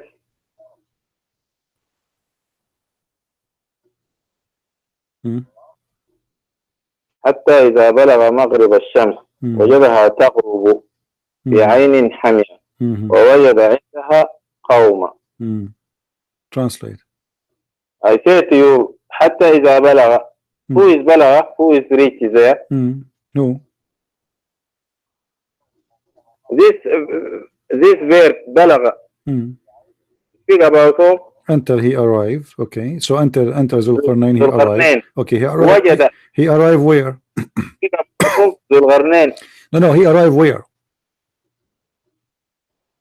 Where he arrived? It says حتى بلغ مغرب الشمس. Translate. What does that mean? مغرب الشمس. Yeah. مغرب الشمس. Yeah. Until he what? This is not Arabic. This مغرب. The word مغرب. Yeah. What does that mean? What does that time mean? and place. What does that mean? Until he reach the location. Time and place. Okay. How you can reach the sunset? How you can reach that? Did he reach a destination? Is he walking in destination? Yes. Time, no. What? Salat Maghrib. Now Muslim have the time of Salat Maghrib. No. Salat Maghrib. My friend. Hold on. The day. Okay. The day. Are you saying? Okay. Are you saying your God is reporting the trip of Alexander the Great, and it was 1 day trip? What? It was 1 day trip. No. It was it 1 day trip. So what? So there's many. Short account. You know. My friend. The Quran. Listen, Muhammad. Listen, Muhammad. Muhammad. No. Muhammad. Ya Muhammad. Listen, Ya Muhammad. Listen. The Quran here. Is reporting, is saying clearly, إِنَّ مَكَّنَّا لَهُ فِي الْأَرْضِ وَأَتَيْنَاهُ مِنْ كُلِّ شَيْءٍ سَبَبًا. So he controlled the whole earth. So Allah is describing the trip of him controlling the earth, not 1 day. So he saw many sunset already, but now in this day he reached where the sun set, because Alexander the Great, he have a long trip to control the earth. This is what the Quran is saying. Inna makkanna lahu fil ard. He controlled the whole earth, which is not true, you know, not correctly. But however, this is not 1 day trip. So he went all the way to the east and he went all the way to the west. And when he arrived where the sun set, he found it. So this is not about when he reached the time of the sunset. This is about where he reached the sunset location. حتى إذا بلغ مغرب الشمس. So in this story, it's reporting two directions. Going all the way until where he found where the sun set, and he found next to it people, and he found it sitting in the murky water. And then he continued, and he went all the way to the east, and he found where the sun rise. In verse number 90, حتى إذا بلغ مطلع الشمس وجدها تطلع على قوم لم نجعل لهم من دونها سترا. So until he reached where the sun rise, and he found it rising on people who have no cover. Well, the sun rise everywhere, but this is not the sun rising only. This is where the sun rise from. So stop trying to cover a huge error in the Quran by fabricating stories. No. Okay, read with me. Okay, read with me. Okay, read with me. Verse number 90. Explain to me verse number 90. Until, and then he followed another way. He changed the way. Until when he came to the rising of the sun. What is that? He found it rising. The sun rise everywhere, my friend. The sun rise where you live. The sun rise where I live. The sun rise where they live. All those people are listening. No. Because you miss the point. My friend, do the sunrise. Do the sunrise. About specific people. Listen. Specific people. Listen. This story. No, he found. Okay. Hold on. He found people. it rising on people. Okay, listen. How you can find the sun rising in people? Explain to me. What does that mean? He found it rising on people. What does that mean? تطلع على. Yeah, what does that mean? تطلع على. He found the sun rising on people. What does that mean? That's literal means what does that mean? Explain. the light of the sun, the light of the sun come out, or means the morning. But he found it. He found it on people. He found it rising on people. That's mean you that take so that it literally. You take it literally. Okay. But when you check with the Okay. Muhammad, thank you very much for calling. Thank you very much for calling. I mean, I'm not going to waste more time more. You know, you want to play games, go play games. It says it clearly, and all the scholars agree that he found the sun rising on people, and those people, they are not covered. So this is a specific place, specific people, specific location, and it is literally he found it. So the Quran report two direction. He found where the sun set, he found where the sun rise, and next to the sun set there's people, and next where the sun rise there is people, and those both people, they are unique. One, they have a problem with Gog and Magog, and this is an additional stupid story that there's people who sleep inside their ears. Anyway, Muhammad, you can call me maybe tomorrow. Tomorrow we will have our live podcast. Today we had enough for today, guys. Are we having a good time? Did you have a good time today? Actually, I'm very thankful for Mr. Muhammad trying to defend his religion. And it's not easy. I agree. You know, I mean, this guy, he's a poor guy trying his best to defend his religion. But as you see, how many Muslims until now they think Allah is a spirit? They come to me to learn from me that Allah is not a spirit. They don't know. Those are Arab Muslims. They speak Arabic. So imagine if those who speak Arabic, this is 37 years old man who go to the mosque every Friday and he pray 5 times a day and he watch Islamic Arabic TVs all day long, yet he do not know that Allah is not a spirit. You believe it? And this is not the first one. All Muslims, they have the same problem. No problem, Mr. Muhammad. Call me tomorrow, Muhammad. Don't forget to call me tomorrow, my friend. Actually, I like him. This guy is he's trying his best, but sometimes you lose your patience with them. I mean, it's obvious what the verse is saying, and even his prophet confirmed what it's mean. Even Muhammad himself, he said the sun set in a murky water. I mean, it's not like I'm guessing. Go. Nightmare. We don't want. What do you want to say, Nightmare? What do you want to say? Make a fast comment, Nightmare. What do you want to say? Okay. Mm. You had to. You're an Arab guy. Okay. You may be more than 30 years. Did your old. prophet say? Did your prophet say that the sun set in murky water? But, well, let me. Why? Did he say? Did he say? I made my comment. No. Okay. Did he say that or no? First, before you start your comment, Well, I want to make a comment. you okay? can make a comment. Before you Don't make a ask comment, me. before you make a comment, does it say that or No. not? Does it But say? let me make a comment, then I answer. No, it's not up to you. I am the one who control here where we go. Your prophet is the one we should listen to, not a stupid idiot like you who do not know if Allah is a spirit or not. Who are you? No one. If Muhammad he said the sun set in the murky water, you have to explain to me why Muhammad, he is the prophet, you learn Islam from him, he says such a stupid thing. It's not up to you to say to me, let me make my comment. Who cares for your comment? Who are you? This is your prophet. You want to tell me I get it wrong?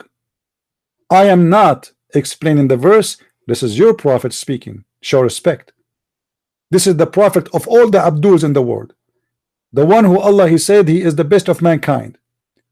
And this is a Sahih chain hadith. This is not a wrong or weak. So you cannot play the game and say, oh, this is a weak hadith. The vitamin of this B, there's a vitamin C and D and B is missing. So when your prophet he says something, you shut up.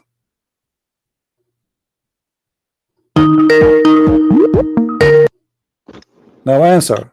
Why you panic when I call? You're a pussycat. Don't talk about cats. Don't talk about cats. Otherwise, I will show you Abu Huraira what he said. Now listen. Did your prophet say that or not? Did your prophet say that? Abdul, you are stupid and idiot, and you will not answer. This is what I know. Did your prophet say that or no?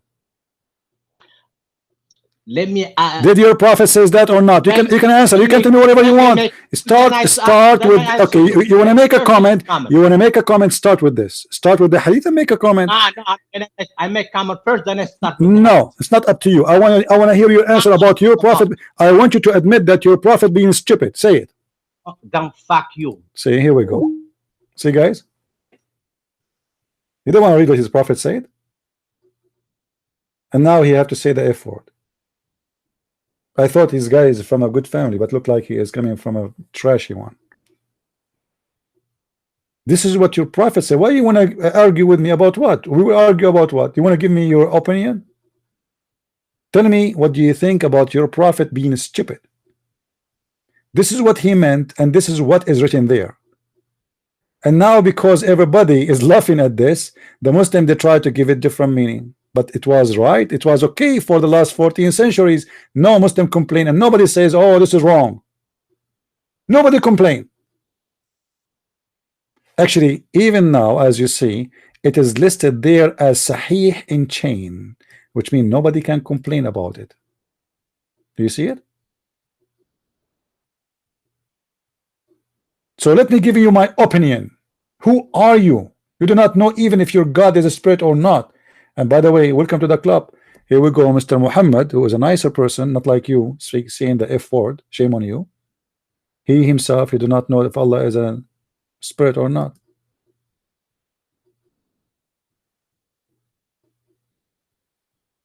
You are not the first and not the last. All of you Muslims have no idea who's Allah. All of you worship the wrong God. You are worshiping God the spirit, but Allah is not a spirit.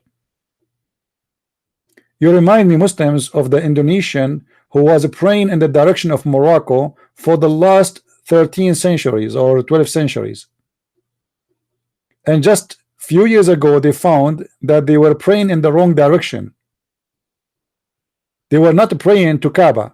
They were praying to the direction of Algeria, Morocco, Libya. Do you believe it? All those centuries, they were praying in the wrong Kaaba. The Kaaba of Al-Qaddafi, maybe. And now the same. They are praying to the wrong God who is a spirit. And all the mosque is built in those centuries. Now they have to change the direction of the mosque, you know, because it's built in the wrong way. Right? I think it was Indonesia. You can search on the internet, you will find it. This is like just a few years ago they found it. You know, they discovered that they are praying to the wrong direction. Thanks for the Western, the American, the GPS company. Otherwise, those people, they will be praying. Actually, how you can pray anyway to the direction of Mecca unless this idiot, he think the earth is a flat. Actually, this is what the Quran says. How you can pray to the direction of Mecca if the earth is not flat? If I live in the state to pray in the direction of Mecca, I have to put my head in the toilet seat and my legs is upside down because the earth, Mecca, is on the other side of the earth. Right now, as we speak, it is 7:40 p.m. in USA. It is 7:40, I think 8:40 in Mecca, a.m. in the morning, which means exactly we are in the other side of the earth. How you can pray, you idiot, to the direction of Mecca? Who is the crazy when I tell me how you can pray in the direction of Mecca? Which direction? How you can face Mecca?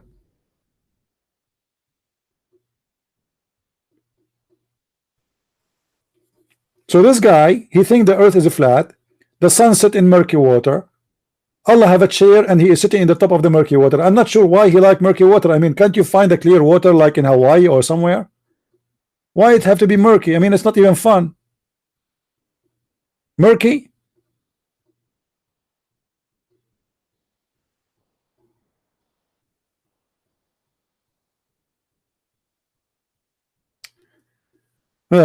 Next vacation I'm going to go, if I get a vacation, I'm going to find I'm going to look for a murky beach. Maybe the vacation there is a cheaper murky beach, you know, and then I will find the murky water, and then I will do fishing in the murky water, and I will get a murky version. Murky, everything is murky in this religion.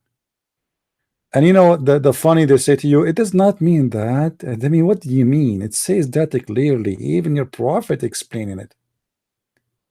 And not in one hadith, it's explained in many places. The sun set in murky water, the sun goes every day, and it prostrates itself under the throne. Like, what a throne? How small the throne of Allah? Because if the sun goes, guys, just to explain to you how stupid this story here, because sometimes people don't notice really how stupid what Muhammad just said. If the throne of Allah is wis'u samawati wal ard, as Muhammad said in the Quran, which means the size of the whole earth and the sky. So what do you mean the sun goes and prostrate itself under the throne of Allah? I thought it's already under the throne of Allah. You know what I mean? If the throne of Allah is the same size of the heaven and the earth, so how the sun is going to go to prostrate itself under the throne? Do you see it? Do you understand what I'm saying? People, do you understand what I'm saying? If the throne, let me draw for you. You know, I am very good in art, right? I think all of you knows already. I don't like to be proud about myself. I mean, I was very well known in art. Picasso and all those, you know, they used to learn from me things. True story. So if this is the sun, this is Mrs. Sun, and this is the throne of Allah. All right. According to the Quran, the throne of Allah is the same size of the whole earth and the heaven. So why the sun need to go under the throne if it's already under the throne? Do you understand what I'm saying? I mean, who is the stupid here? If everything is already under the throne, so what do you mean the sun goes to prostrate itself under the throne, and the donkeys are listening, and nobody is thinking, and the Abdul say, MashaAllah, Alhamdulillah, how the Prophet know this, man? This is amazing, man. How the Prophet, MashaAllah, how he know that? Till it's prostrate itself underneath of the throne? Why? The throne is small? Where is the throne? So why the Quran says that the throne of Allah is the size of the heaven and the earth already? Maybe the throne of Allah changed the size and shrink. Maybe Allah, he don't like the bigger chair and he replaced it with a smaller chair, very small. Maybe. Maybe Allah, he have a diet and now he lost weight, so he do not need a big chair no more. Before he was very fat because he was not in diet. Maybe. Maybe Allah, he decided to go in a fashion show and it's time to lose weight. But those people don't use their brain. I mean, how you can use something you don't have? This is why the Muslim brain is the most expensive one in the earth and in the heaven, for it's never been used. Brand new. Very expensive. 0 mileage. It's still with the wax. It's not even touched. It's a virgin. It's a virgin brain.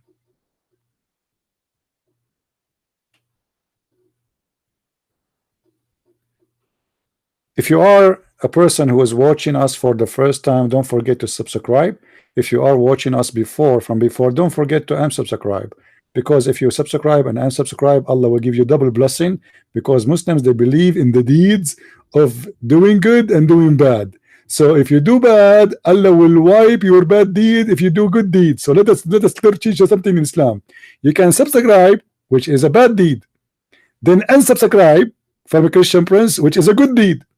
And Allah will wipe your bad deed by subscribing to me when you unsubscribe.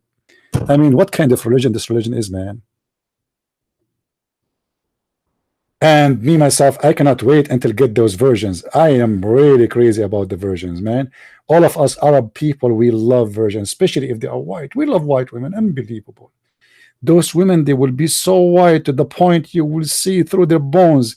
I have many X-ray pictures of women in my closet just because I want to imagine the heaven of Allah. If you are a girl and looking for a husband and you want to seduce a Muslim to marry you, send a picture of you with high heels with the X-ray machine. I don't know what to say. Actually, before I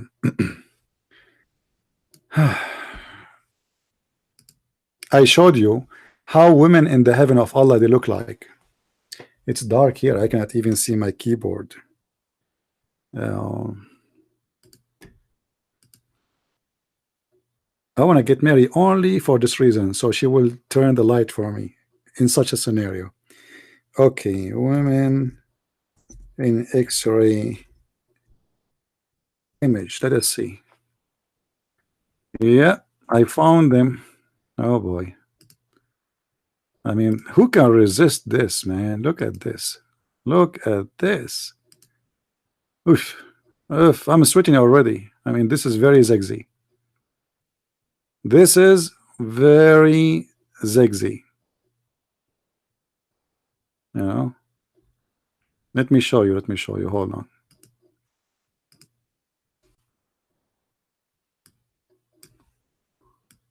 Look at this. Imagine your version is this woman who is wearing high heels. This is how Muhammad described women in heaven. They are see-through. You see through their bones. You see through their marrows. And don't forget, they are wearing high heels. I mean, that's fantastic. This is super, super, super. Let me change the image before men who they are watching get so excited and the show transform into something else. I mean, this is very dangerous. Look at this. And look at the position. I mean, this is perfectly Islamic and halal. This is a religion. This is a religion.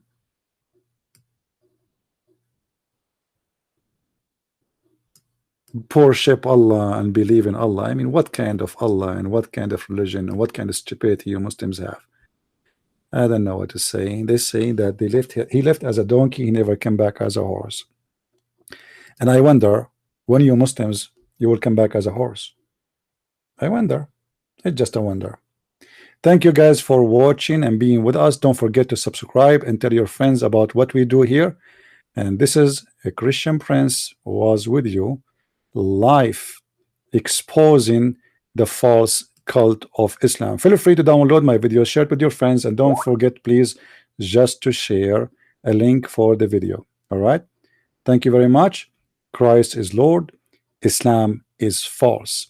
And see you tomorrow around 4 to 4:30 p.m. as usual. Thank you. God bless.